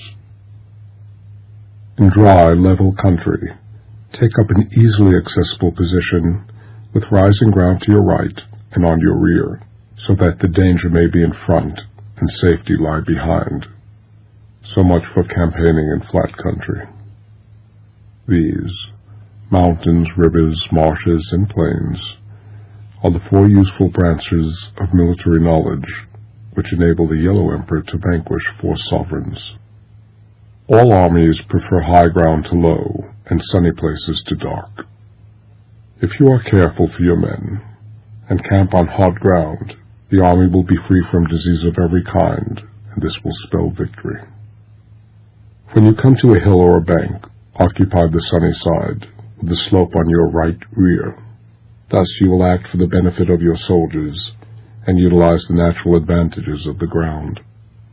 When, in consequence of heavy rains up country, a river which you wish to ford is swollen and flecked with foam, you must wait until it subsides. Country in which there are precipitous cliffs with torrents running between, deep natural hollows, confined places, tangled thickets, quagmires, and crevices, should be left with all possible speed or else not approached. While we keep away from such places, we should get the enemy to approach them. While we face such places, we should let the enemy have them on his rear. If in the neighborhood of your camp there is any hilly country, ponds surrounded by aquatic grass, hollow basins filled with reeds, or woods with thick undergrowth, they must be carefully routed out and searched, for these are places where men in ambush or insidious spies are likely to be lurking. When the enemy is close at hand and remains quiet, he is relying on the natural strength of his position. When he keeps aloof and tries to provoke a battle, he is anxious for the other side to advance. If his place of encampment is easy of access, he is offering you bait. Movement among the trees of a forest shows that the enemy is advancing. The appearance of unlikely objects in the midst of thick grass means that the enemy wants to make us suspicious. The rising of birds into flight is the sign of an ambush. Startled beasts indicate that a sudden attack is coming.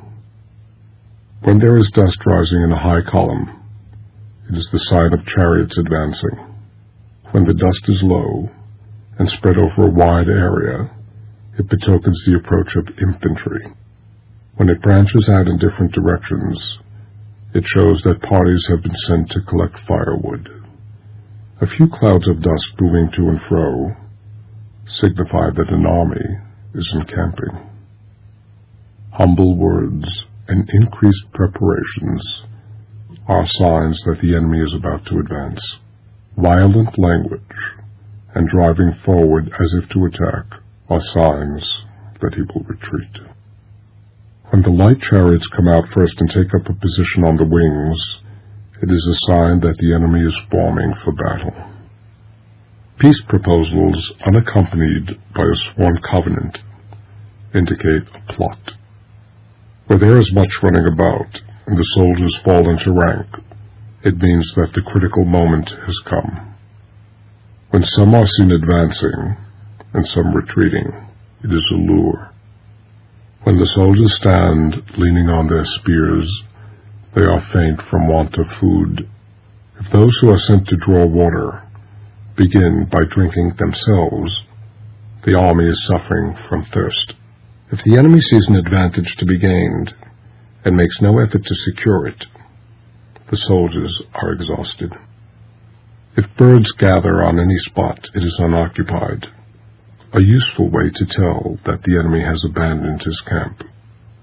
Clamor by night betokens nervousness. If there is disturbance in the camp, the general's authority is weak. If the banners and flags are shifted about, sedition is afoot. If the officers are angry, it means that the men are weary. When an army feeds its horses with grain and kills its cattle for food, and when the men do not hang their cooking pots over the campfires, showing that they will not return to their tents, you may know that they are determined to fight to the death. The sight of men whispering together in small knots or speaking in subdued tones points to disaffection among the rank and file. Too frequent rewards signify that the enemy is at the end of his resources.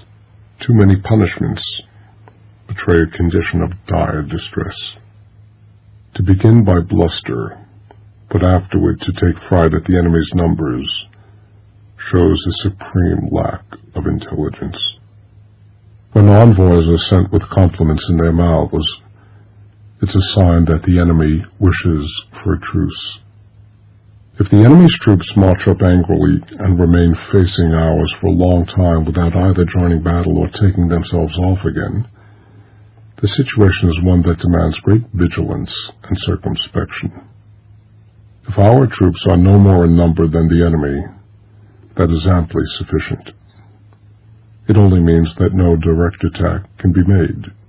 What we can do is simply to concentrate all our available strength, keep a close watch on the enemy, and obtain reinforcements. He who exercises no forethought, but makes light of his opponents, is sure to be captured by them. If soldiers are punished before they have grown attached to you, they will not prove submissive, and unless submissive, they will be practically useless. If, when the soldiers have become attached to you, punishments are not enforced, the soldiers will still be useless. Therefore, soldiers must be treated in the first instance with humanity, but kept under control by means of iron discipline. This is a certain road to victory. If in training soldiers, commands are habitually enforced, the army will be well disciplined. If not, its discipline will be bad. If a general shows confidence in his men, but always insists on his orders being obeyed, the gain will be mutual. Jumu said, "Do not linger on barren uplands, but keep close to supplies of water and grass." Jiang Yu supported this idea with the following story. Ma Yuan was sent to exterminate the robber captain Wudu Qiang, who had found a refuge in the hills. Ma Yuan made no attempt to force a battle, but seized all the favorable positions commanding supplies of water and forage. Jiang was soon in such a desperate plight for want of provisions that he was forced to make a total surrender. He did not know the advantage of keeping in the neighborhood of valleys. Li Chuan told of the great victory won by Han Xin over Longju at the Wei River. The two armies were drawn up on opposite sides of the river. In the night, Han Xin ordered his men to take some 10,000 sacks filled with sand and to construct a dam a little higher up. Then, leading half his army across, he attacked Longju. After a time, pretending to have failed in his attempt, he hastily withdrew to the other bank. Longju was much elated by this unlooked-for success, and exclaiming, "I felt sure that Han Xin was really a coward," he pursued him and began crossing the river in his turn. Han Xin now sent a party to cut open the sandbags, thus releasing a great volume of water, which swept down and prevented the greater portion of Longju's army from getting across.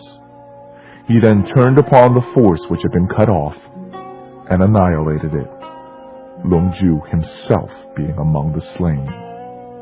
The rest of the army on the further bank also scattered and fled in all directions. Mei Yao Chen said, "High ground is not only more agreeable, but more convenient from a military point of view. Low ground is not only damp and unhealthy, but also disadvantageous for fighting." Zheng Yu quoted Liao Tzu, The art of giving orders is not to try to rectify minor blunders and not to be swayed by petty doubts.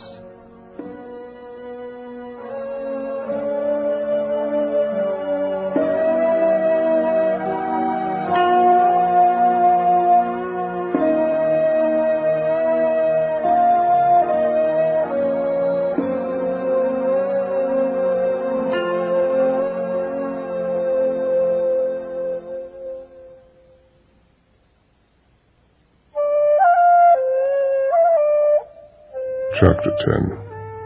Terrain. 6 kinds of ground, balancing the forces within the army. Fame. Sun Tzu said, "We may distinguish 6 kinds of terrain: accessible ground, entangling ground, standstill ground, narrow passes, precipitous heights, and positions at a great distance from the enemy. Ground which can be freely traversed by both sides is called accessible. With ground of this nature, be before the enemy in occupying the raised and sunny spots, and carefully guard your line of supplies. Then you will be able to fight with advantage. Ground which can be abandoned but is hard to reoccupy is called entangling. From a position of this sort, if the enemy is unprepared, you may sally forth and defeat him. But if the enemy is prepared for your coming, and you fail to defeat him, then, return being impossible, disaster will ensue. When the position is such that neither side will gain by making the first move, it is called standstill ground. Each side finds it difficult to move, and the situation remains at a deadlock. In a position of this sort, even though the enemy should offer attractive bait, it will be advisable not to stir forth, but rather to retreat, thus enticing the enemy in his turn. Then, when part of his army has come out, we may deliver our attack with advantage. With regard to narrow passes, if you can occupy them first, let them be strongly garrisoned and await the advent of the enemy. Should the enemy forestall you in occupying a pass, do not go after him if the pass is fully garrisoned, but only if it is weakly garrisoned. With regard to precipitous heights, if you arrive before your adversary, occupy the raised and sunny spots, and there wait for him to come up. If the enemy has occupied precipitous heights before you, do not follow him, but retreat and try to entice him away. If you are situated at a great distance from the enemy, and the strength of the 2 armies is equal, it is not easy to provoke a battle, and fighting will be to your disadvantage. These 6 are the principles connected with earth. The general who has attained a responsible post must be careful to study them. An army may be exposed to 6 calamities, not arising from natural causes, but from faults for which the general is responsible. These are flight, insubordination, collapse, ruin, disorganization, and rout. Other conditions being equal, if one force is hurled against another 10 times its size, the result will be the flight of the former. When the common soldiers are too strong and their officers too weak, the result is insubordination. When the officers are too strong and the common soldiers too weak, the result is collapse. When the higher officers are angry and insubordinate, and on meeting the enemy give battle on their own account from a feeling of resentment, before the commander-in-chief can tell whether or not he is in a position to fight, the result is ruin. When the general is weak and without authority, when his orders are not clear and distinct, when there are no fixed duties assigned to officers and men, and the ranks are formed in a slovenly, haphazard manner, the result is utter disorganization. When a general, unable to estimate the enemy's strength, allows an inferior force to engage a larger one, or hurls a weak detachment against a powerful one, and neglects to place picked soldiers in the front rank, the result must be a rout. These are 6 ways of courting defeat, which must be carefully noted by the general who has attained a responsible post. The natural formation of the country is the soldier's best ally. But the power of estimating the adversary, of controlling the forces of victory, and of shrewdly calculating difficulties, dangers, and distances constitutes the test of a great general. He who knows these things, and in fighting puts his knowledge into practice, will win his battles. He who knows them not, nor practices them, will surely be defeated. If fighting is sure to result in victory, then you must fight, even though the ruler forbid it. If fighting will not result in victory, then you must not fight, even at the ruler's bidding. The general who advances without coveting fame, and retreats without fearing disgrace, whose only thought is to protect his country and do good service for his sovereign, is the jewel of the kingdom. Regard your soldiers as your children, and they will follow you into the deepest valleys. Look on them as your own beloved sons, and they will stand by you even unto death. If, however, you are indulgent, but unable to make your authority felt, kind-hearted, but unable to enforce your commands, and incapable, moreover, of quelling disorder, then your soldiers must be likened to spoiled children. They are useless for any practical purpose. If we know that our own men are in a condition to attack, but are unaware that the enemy is not open to attack, we have gone only halfway toward victory. If we know that the enemy is open to attack, but are unaware that our own men are not in a condition to attack, we have gone only halfway toward victory. If we know that the enemy is open to attack, and also know that our men are in a condition to attack, but are unaware that the nature of the ground makes fighting impracticable, we have still gone only halfway toward victory. The experienced soldier, once in motion, is never bewildered. Once he has broken camp, he is never at a loss. Hence the saying, if you know the enemy and know yourself, your victory will not stand in doubt. If you know heaven and know earth, you may make your victory complete.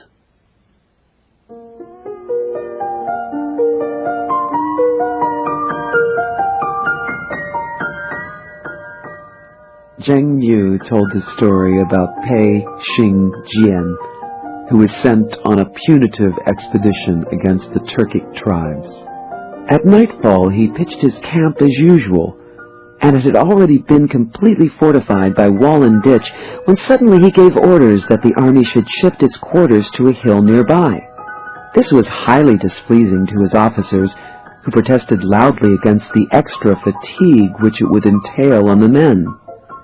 Pei Xing Jian, however, paid no heed to the remonstrances and had the camp moved as quickly as possible. Later that night a terrific storm came on, which flooded their former place of encampment to the depth of over 12 feet. The recalcitrant officers were amazed at the sight, and owned that they had been in the wrong. "How did you know what was going to happen?" they asked. Pei Xing Jian replied, "From this time forward be content to obey orders without asking unnecessary questions." Chen Hao defined the 6 ways of courting defeat as follows: neglect to estimate the enemy's strength, want of authority, defective training, unjustifiable anger, non-observance of discipline, failure to use picked men. Du Mu told this story of the famous General Wu Qi. He wore the same clothes and ate the same food as the meanest of his soldiers, refused to have either a horse to ride or a mat to sleep on, carried his own surplus rations wrapped in a parcel, and shared every hardship with his men. One of his soldiers was suffering from an abscess, and Wu Qi himself sucked out the virus. The soldier's mother, hearing this, began wailing and lamenting. Somebody asked her, "Why are you crying? Your son is only a common soldier, and yet the commander-in-chief himself has sucked the poison from his sore." The woman replied, "Many years ago, Lord Wu performed a similar service for my husband, who never left him afterward, and finally met his death at the hands of the enemy. And now that he has done the same for my son, he too will fall fighting I know not where." Li Chuan tells similarly of the Viscount of Chu, whose soldiers were suffering severely from the cold. He made a round of the whole army, comforting and encouraging the men, and straightway they felt as if they were clothed in garments lined with silk. Du Mu told the story of Lu Meng during the occupation of the town of Jiangling. He had given orders to his army not to molest the inhabitants, nor take anything from them by force. Nevertheless, a certain officer serving under his banner, who happened to be from the same town as the general, ventured to appropriate a bamboo hat belonging to one of the people in order to wear it over his regulation helmet, as protection against the rain. Lu Meng considered the fact of his being a native of the same town as the culprit should not be allowed to palliate a clear breach of discipline, and accordingly he ordered his summary execution, the tears rolling down his face, however, as he did so. This act of severity filled the army with wholesome awe, and from that time forth, even articles dropped in the highway were not picked up.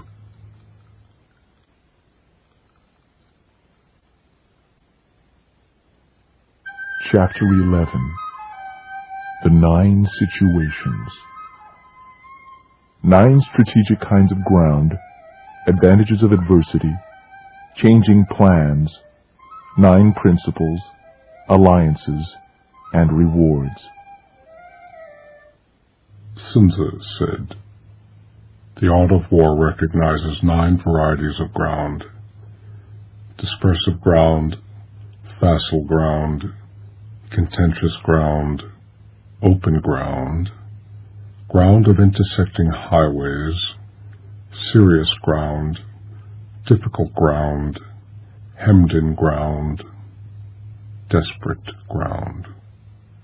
When a chieftain is fighting in his own territory, it is dispersive ground, so called because the soldiers, being near to their homes and anxious to see their wives and children, are likely to seize the opportunity afforded by a battle and scatter in every direction.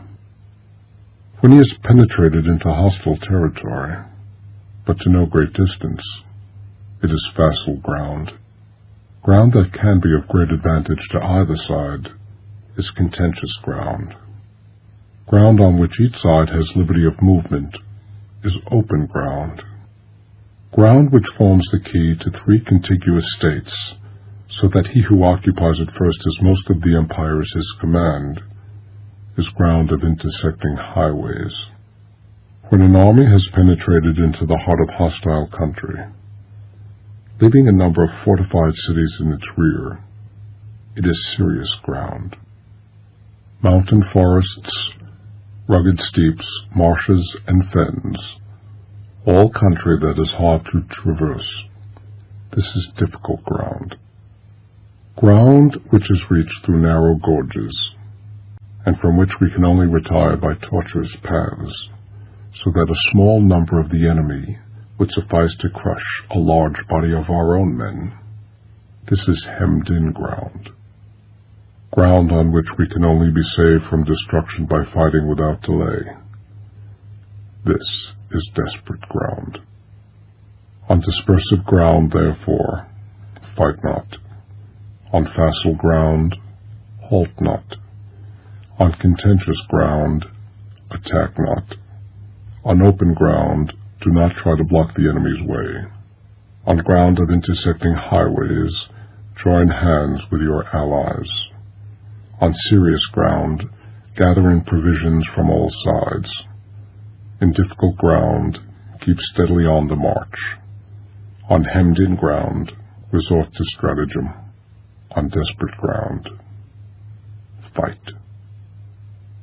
Those who were called skillful leaders of old knew how to drive a wedge between the enemy's front and rear, to prevent cooperation between his large and small divisions, to hinder the good troops from rescuing the bad, the officers from rallying their men.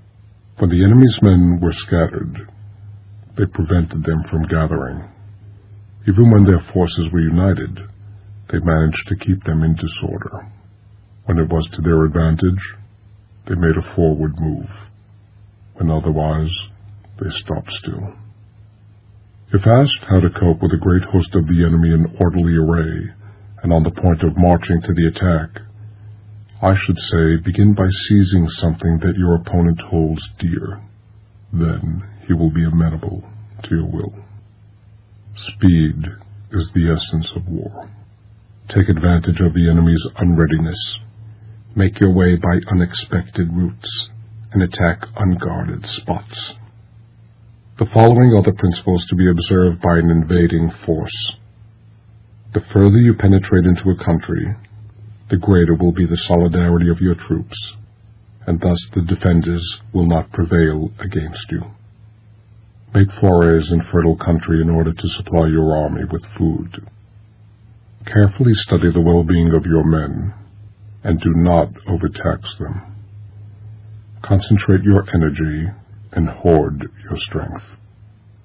Keep your army continually on the move, and devise unfathomable plans. Throw your soldiers into positions whence there is no escape, and they will prefer death to flight. If they will face death, there is nothing they may not achieve. Officers and men alike will put forth their uttermost strength. Soldiers in desperate straits lose the sense of fear. If there is no place of refuge, they will stand firm.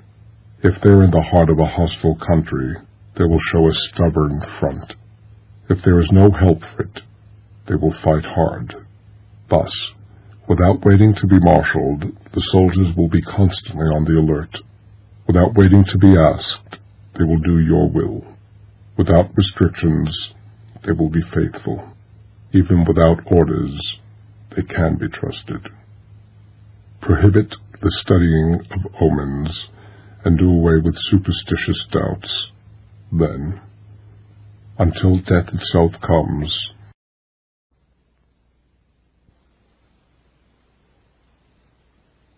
if our soldiers are not overburdened with money, it is not because they have a distaste for riches. If their lives are not unduly long, it is not because they are disinclined to longevity. The general must see to it that temptations to shirk fighting and grow rich are not thrown in the way of his men. On the day they are ordered out to battle, your soldiers may weep, those sitting up bedewing their garments, and those lying down letting the tears run down their cheeks. But let them once be brought to bay, and they will display the courage of a Chuan Chu or Tsao Gui. The skillful tactician may be likened to the Shuaizhan. Now the Shuaizhan is a snake that is found in the Chang Mountains. Strike at its head, and you will be attacked by its tail. Strike at its tail, and you will be attacked by its head. Strike at its middle, and you will be attacked by head and tail both. Asked if an army can be made to imitate the Shuaizhan, I should answer, yes. For the men of Wu and the men of Yue are enemies. Yet if they are crossing a river in the same boat and are caught by a storm, they will come to each other's assistance, just as the left hand helps the right. It is not enough to put one's trust in the tethering of horses and the bearing of chariot wheels in the ground. It is not enough to render flight impossible by such mechanical means. You will not succeed unless your men have tenacity and unity of purpose, and above all, a spirit of sympathetic cooperation. This is the lesson which can be learned from the Shuaizhan. The principle on which to manage an army is to set up one standard of courage that all must reach. How to make the best of both strong and weak is a question involving the proper use of ground. Thus, the skillful general conducts his army just as though he were leading a single man by the hand. It is the business of a general to be quiet and thus ensure secrecy. He must be upright and just, and thus maintain order. He must be able to mystify his officers and men by false reports and appearances, and thus keep them in total ignorance.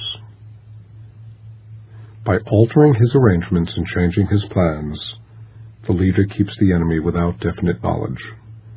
By shifting his camp and taking circuitous routes, he prevents the enemy from anticipating his purpose. At the critical moment, the leader of an army acts like one who has climbed up a height, and then kicks away the ladder behind him. He carries his men deep into hostile territory before he shows his hand. He burns his boats and breaks his cooking pots. Like a shepherd driving a flock of sheep, he drives his men this way and that, and none knows whither he is going. It is the business of a general to muster his host and bring it into danger. The different measures suited to the 9 varieties of ground, the expediency of aggressive or defensive tactics, and the fundamental laws of human nature. These are things that must most certainly be studied. When invading hostile territory, the general principle is that penetrating deeply brings cohesion. Penetrating but a short way means dispersion. When you leave your own country behind and take your army across neighboring territory, you find yourself on critical ground. When there are means of communication on all 4 sides, the ground is one of intersecting highways. When you penetrate deeply into a country, it is serious ground. When you penetrate but a little way, it is facile ground. When you have the enemy's strongholds on your rear and narrow passes in front, it is hemmed-in ground. When there is no place of refuge at all, it is desperate ground. Therefore, on dispersive ground, I would inspire my men with unity of purpose. On facile ground, I would see that there is close connection between all parts of my army. On contentious ground, I would hurry up my rear guard. On open ground, I would keep a vigilant eye on my defenses. On ground of intersecting highways, I would consolidate my alliances. On serious ground, I would try to ensure a continuous stream of supplies. On difficult ground, I would keep pushing on along the road. On hemmed-in ground, I would block any way of retreat. On desperate ground, I would proclaim to my soldiers the hopelessness of saving their lives. For it is the soldier's disposition to offer an obstinate resistance when surrounded, to fight hard when he cannot help himself, and to obey promptly when he has fallen into danger. We cannot enter into alliance with neighboring princes until we are acquainted with their designs. We are not fit to lead an army on the march unless we are familiar with the face of the country, its mountains and forests, its pitfalls and precipices, its marshes and swamps.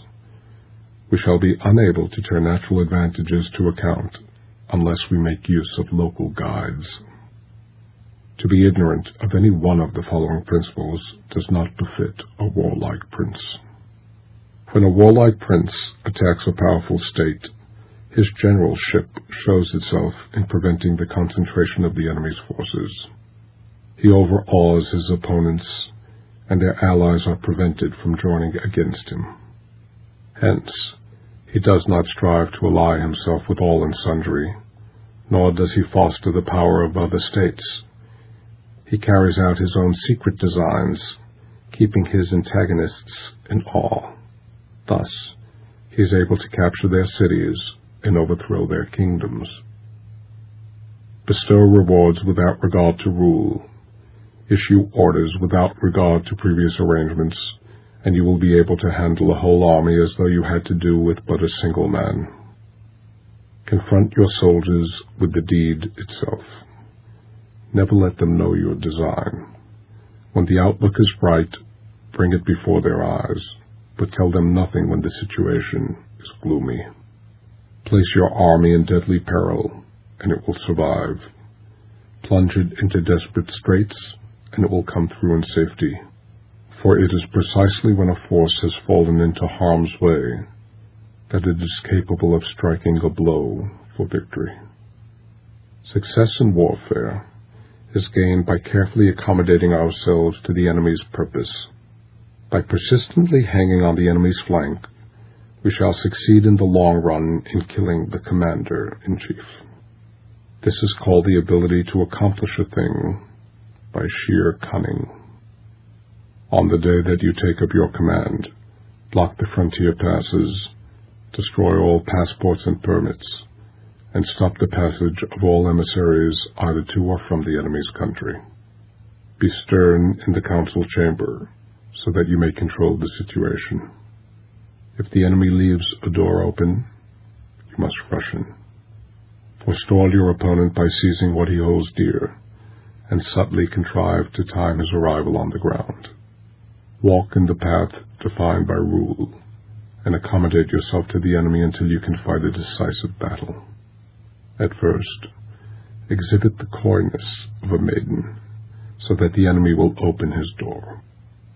Afterward, move with the speed of a hare, and it will be too late for the enemy to oppose you.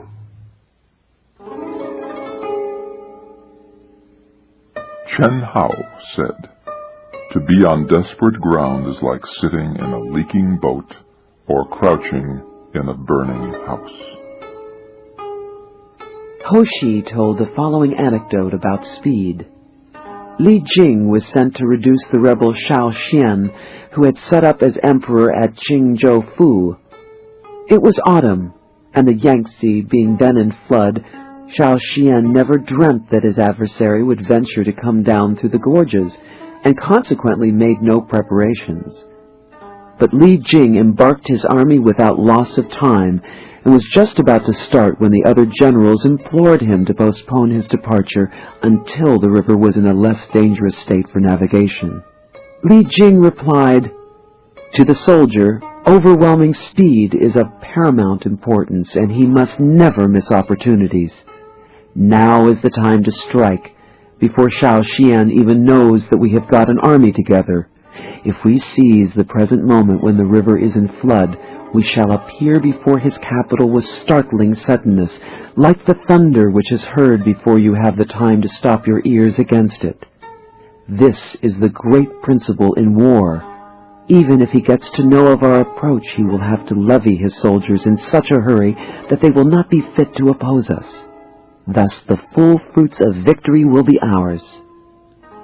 All came about as he predicted, and Shao Xian was obliged to surrender, nobly stipulating that his people should be spared, and he alone suffer the penalty of death. Shen told this story of General Wang Jian, who had invaded the Chu state, where a universal draft was instituted to oppose him. Being doubtful of the temper of his troops, Wang Jian declined all invitations to fight and remained strictly on the defensive. In vain did the Chu general try to force a battle. Day after day, Wang Jian kept inside his walls and would not come out, but devoted his whole time and energy to winning the affection and confidence of his men. He took care that they should be well fed, sharing his own meals with them, provided facilities for bathing, and employed every method of judicious indulgence to weld them into a loyal and homogeneous body. After some time had elapsed, he told certain persons to find out how the men were amusing themselves. The answer was that they were competing with one another at lifting weights and broad jumps.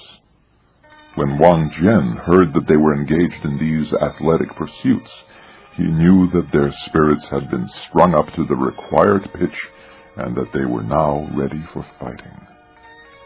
By this time, the Chu army, after repeating their challenge again and again, had marched away eastward in disgust. Wang Jian immediately broke up his camp and followed them, and in the battle that ensued, they were routed with great slaughter. Zhao Geng said this of soldiers weeping. "This is not because they are afraid, but because all have embraced the firm resolution to do or die." Yuan Zhu and Cao Gui were heroes known for personal valor. Zhuanzhu committed an assassination at the cost of his own life, while Cao Gui, during a delicate treaty negotiation, held a knife against the chest of his opponent until he was promised full restitution of lands. Du Yu said, "Burn your baggage, throw away your supplies, choke up the wells, destroy your cooking stoves, and make it plain to your men that they cannot survive but must fight to the death." Mei Yao Chen said, "The only chance of life lies in giving up all hope of it." Jian Yu, speaking of being deeply involved in a perilous position, told this story. When Pan Chao arrived at Shanshan, Guang, the king of the country, received him with great politeness and respect. But shortly afterward his behavior underwent a sudden change, and he became remiss and negligent. Pan Chao spoke about this to his officers. "Have you not noticed," he said, "that Guang's polite attentions are on the wane? This must signify that envoys have come from the northern barbarians, and that consequently he is in a state of indecision, not knowing with which side to throw in his lot." Thereupon he called one of the natives who had been assigned to his service and set a trap for him, saying, "Where are those envoys from the Xiongnu who arrived some days ago?" The man was so taken aback that, between surprise and fear, he presently blurted out the whole truth. Pan Chao, keeping his informant carefully under lock and key, then summoned a gathering of his officers, 36 in all, and began drinking with them. When the wine had mounted into their heads a little, he tried to rouse their spirits still further by addressing them thus: "Gentlemen, here we are in the heart of an isolated region, anxious to achieve riches and honor by some great exploit. Now it happens that an ambassador from the Xiongnu arrived in this kingdom only a few days ago, and the result is that the respectful courtesy extended toward us by our royal host has disappeared. Should this envoy prevail upon him to seize our party and hand us over to the Xiongnu, our bones will become food for the wolves of the desert. What are we to do?" With one accord, the officers replied, "Standing as we do in peril of our lives, we will follow our commander through life and death." Mei Yao Chen constructed this chain of reasoning. In attacking a powerful state, if you can divide her forces, you will have a superiority in strength. If you have a superiority in strength, you will overawe the enemy. If you overawe the enemy, the neighboring states will be frightened. If the neighboring states are frightened, the enemy's allies will be prevented from joining her.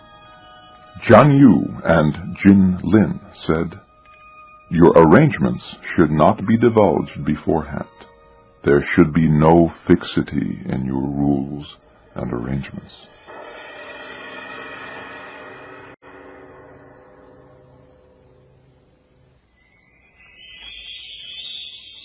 Chapter 12. Attack by Fire and Water. Cultivating Resources. Sun Tzu said, "There are 5 ways of attacking with fire. The first is to burn soldiers in their camp. The second is to burn supplies. The third is to burn baggage trains. The fourth is to burn arsenals and magazines. The fifth is to hurl dropping fire among the enemy." In order to carry out an attack with fire, we must have means available. The material for raising fire should always be kept in readiness. There is a proper season for making attacks with fire, and special days for starting a conflagration. The proper season is when the weather is very dry. The special days are those when the moon is in the constellations of the sieve, the wall, the wing, or the crossbar. For these 4 are all days of rising wind. In attacking with fire, one should be prepared to meet 5 possible developments. 1. When fire breaks out inside the enemy's camp, respond at once with an attack from without. 2. If there is an outbreak of fire, but the enemy's soldiers remain quiet, bide your time and do not attack. 3. When the force of the flames has reached its height, follow it up with an attack, if that is practicable. If not, stay where you are. 4. If it is possible to make an assault with fire from without, do not wait for it to break out within, but deliver your attack at a favorable moment. 5. When you start a fire, be to the windward of it. Do not attack from the leeward. A wind that rises in the daytime lasts long, but a night breeze soon falls.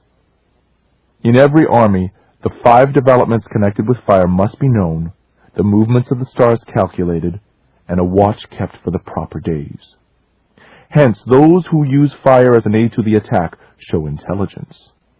Those who use water as an aid to the attack gain an accession of strength.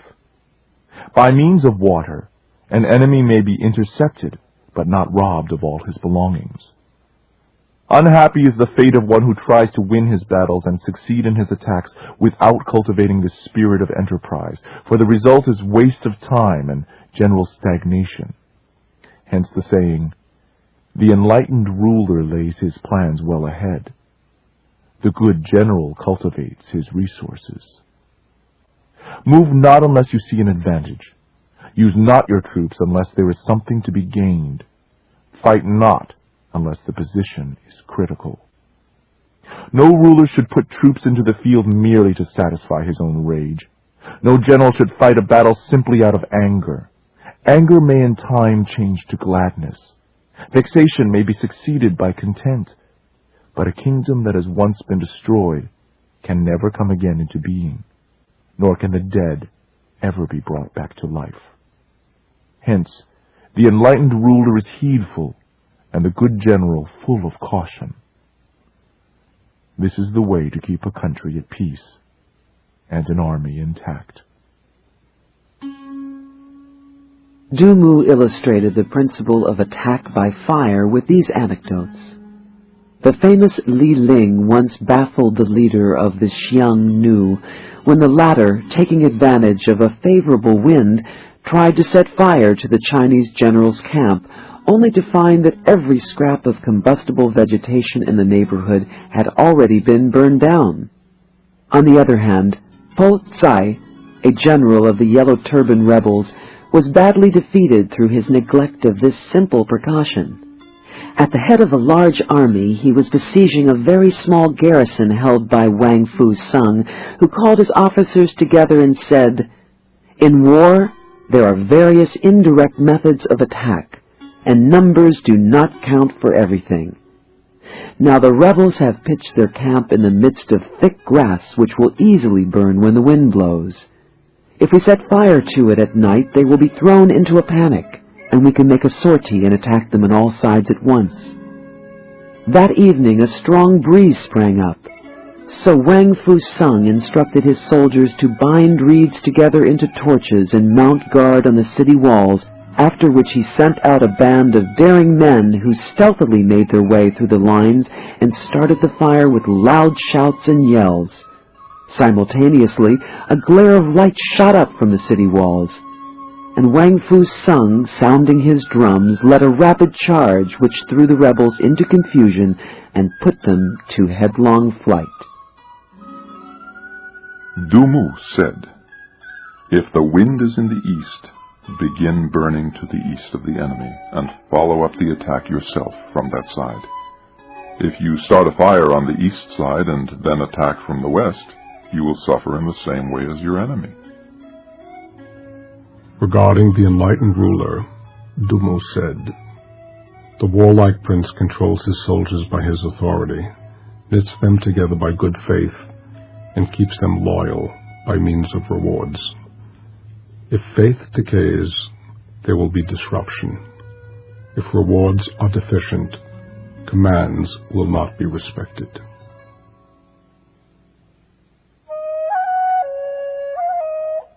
Chapter 13. The Use of Spies. Divine Manipulation of the Threads. Sun Tzu said, Raising a host of 100,000 men and marching them great distances entails heavy loss on the people and a drain on the resources of the state. The daily expenditure will amount to 1,000 ounces of silver. There will be commotion at home and abroad, and men will drop down exhausted on the highways. As many as 700,000 families will be impeded in their labor. Hostile armies may face each other for years, striving for the victory that is decided in a single day. This being so, to remain in ignorance of the enemy's condition, simply because one grudges the outlay of 100 ounces of silver in honors and fees, is the height of inhumanity. One who acts thus is no leader of men, no help to his sovereign, and no master of victory.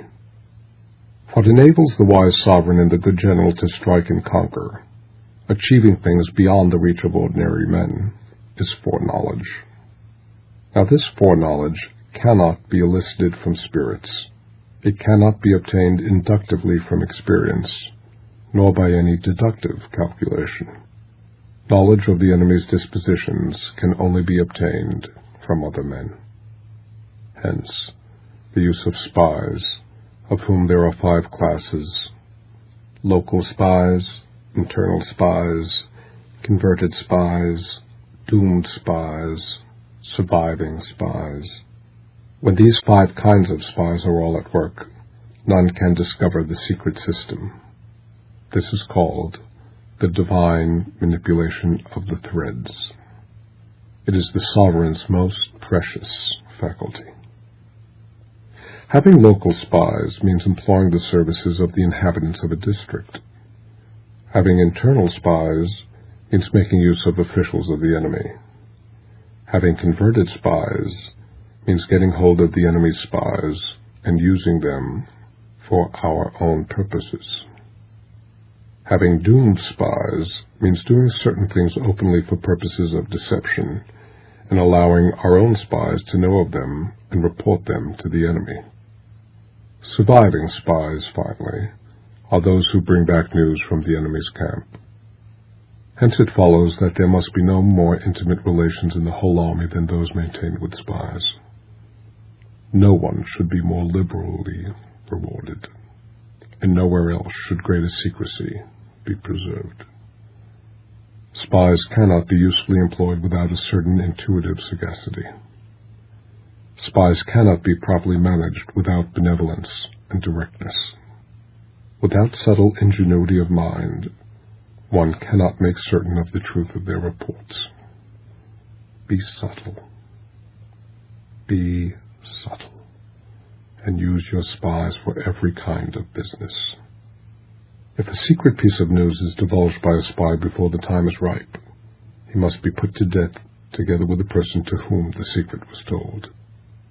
Whether the object be to crush an army, to storm a city, or to assassinate an individual, it is always necessary to begin by finding out the names of the attendants, the aides-de-camp, the doorkeepers, and sentries of the general in command. Our spies must be commissioned to ascertain these. The enemy's spies who have come to spy on us must be sought out, tempted with bribes, led away, and comfortably housed. Thus they will become converted spies and available for our service. It is through the information brought by the converted spy that we are able to acquire and employ local and internal spies. It is owing to his information again that we can cause the doomed spy to carry false tidings to the enemy. Lastly, it is by his information that the surviving spy can be used on appointed occasions. The end and aim of spying in all its 5 varieties is knowledge of the enemy, and this knowledge can only be derived in the first instance from the converted spy. Hence it is essential that the converted spy be treated with the utmost liberality. Of old, the rise of the Yin dynasty was due to Yi Zhi, who had served under Xia. Likewise, the rise of the Zhou dynasty was due to Lu Ya, who had served under the Yin. Hence, It is only the enlightened ruler and the wise general who will use the highest intelligence of the army for purposes of spying, and thereby they achieve great results. Spies are a most important element in war, because upon them depends an army's ability to move.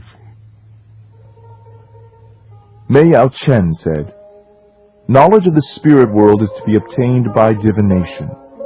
Information in natural science may be sought by inductive reasoning. The laws of the universe can be verified by mathematical calculation. But the dispositions of the enemy are ascertainable through spies, and spies alone." Du Mu said, "In the enemy's country, win people over by kind treatment and use them as spies." Enumerating those likely to serve as internal spies, he cited worthy men who have been degraded from office, criminals who have undergone punishment, favorite concubines who are greedy for gold, men who are grieved at being in subordinate positions or who have been passed over in the distribution of posts, others who are anxious that their side should be defeated in order that they may have a chance of displaying their ability and talents, fickle turncoats who always want to have a foot in each boat. Officials of these kinds should be secretly approached and bound to one's interests by means of rich presents.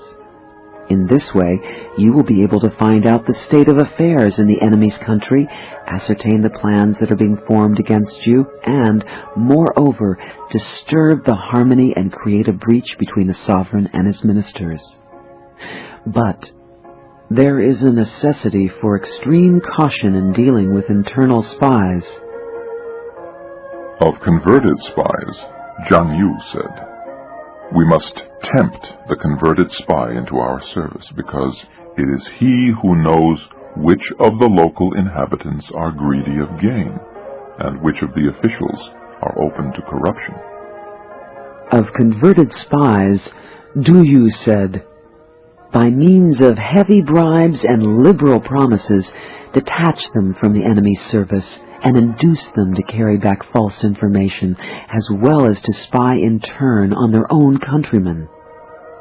And of doomed spies, "We do things calculated to deceive our own spies, who must be led to believe that they have been unwittingly disclosed. Then, when these spies are captured in the enemy's lines, they will make an entirely false report, and the enemy will take measures accordingly, only to find that we do something quite different. The spies will thereupon be put to death."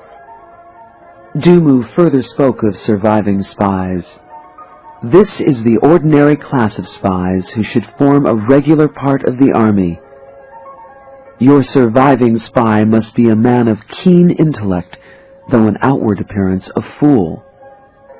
He must be of shabby exterior, but with a will of iron. He must be active, robust, and endowed with physical strength and courage. He must be thoroughly accustomed to all sorts of dirty work, able to endure hunger and cold, shame and ignominy." Of the sagacity required by one who uses spies, Du Mu said, "Before using spies, we must assure ourselves as to their integrity of character and the extent of their experience and skill. A brazen face and a crafty disposition are more dangerous than mountains or rivers. It takes a man of genius to penetrate such." Jia Lin said, "An army without spies is like a man without ears or eyes."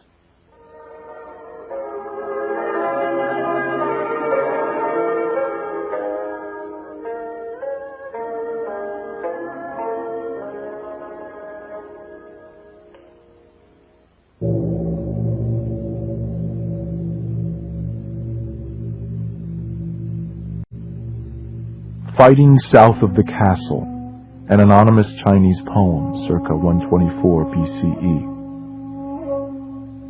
They fought south of the castle. They died north of the wall. They died in the moors, and were not buried. Their flesh was the food of crows.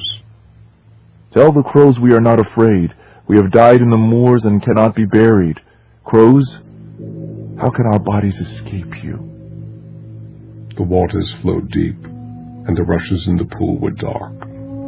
The riders fought and were slain. Their horses wandered neighing. By the bridge there was a house. Was it south? Was it north? The harvest was never gathered. How can we give you your offerings? You served your prince faithfully, though all in vain. I think of you, faithful soldiers. Your service shall not be forgotten. For in the morning you went out to battle, and at night you did not return.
Copyright 1996, Dove Audio Incorporated.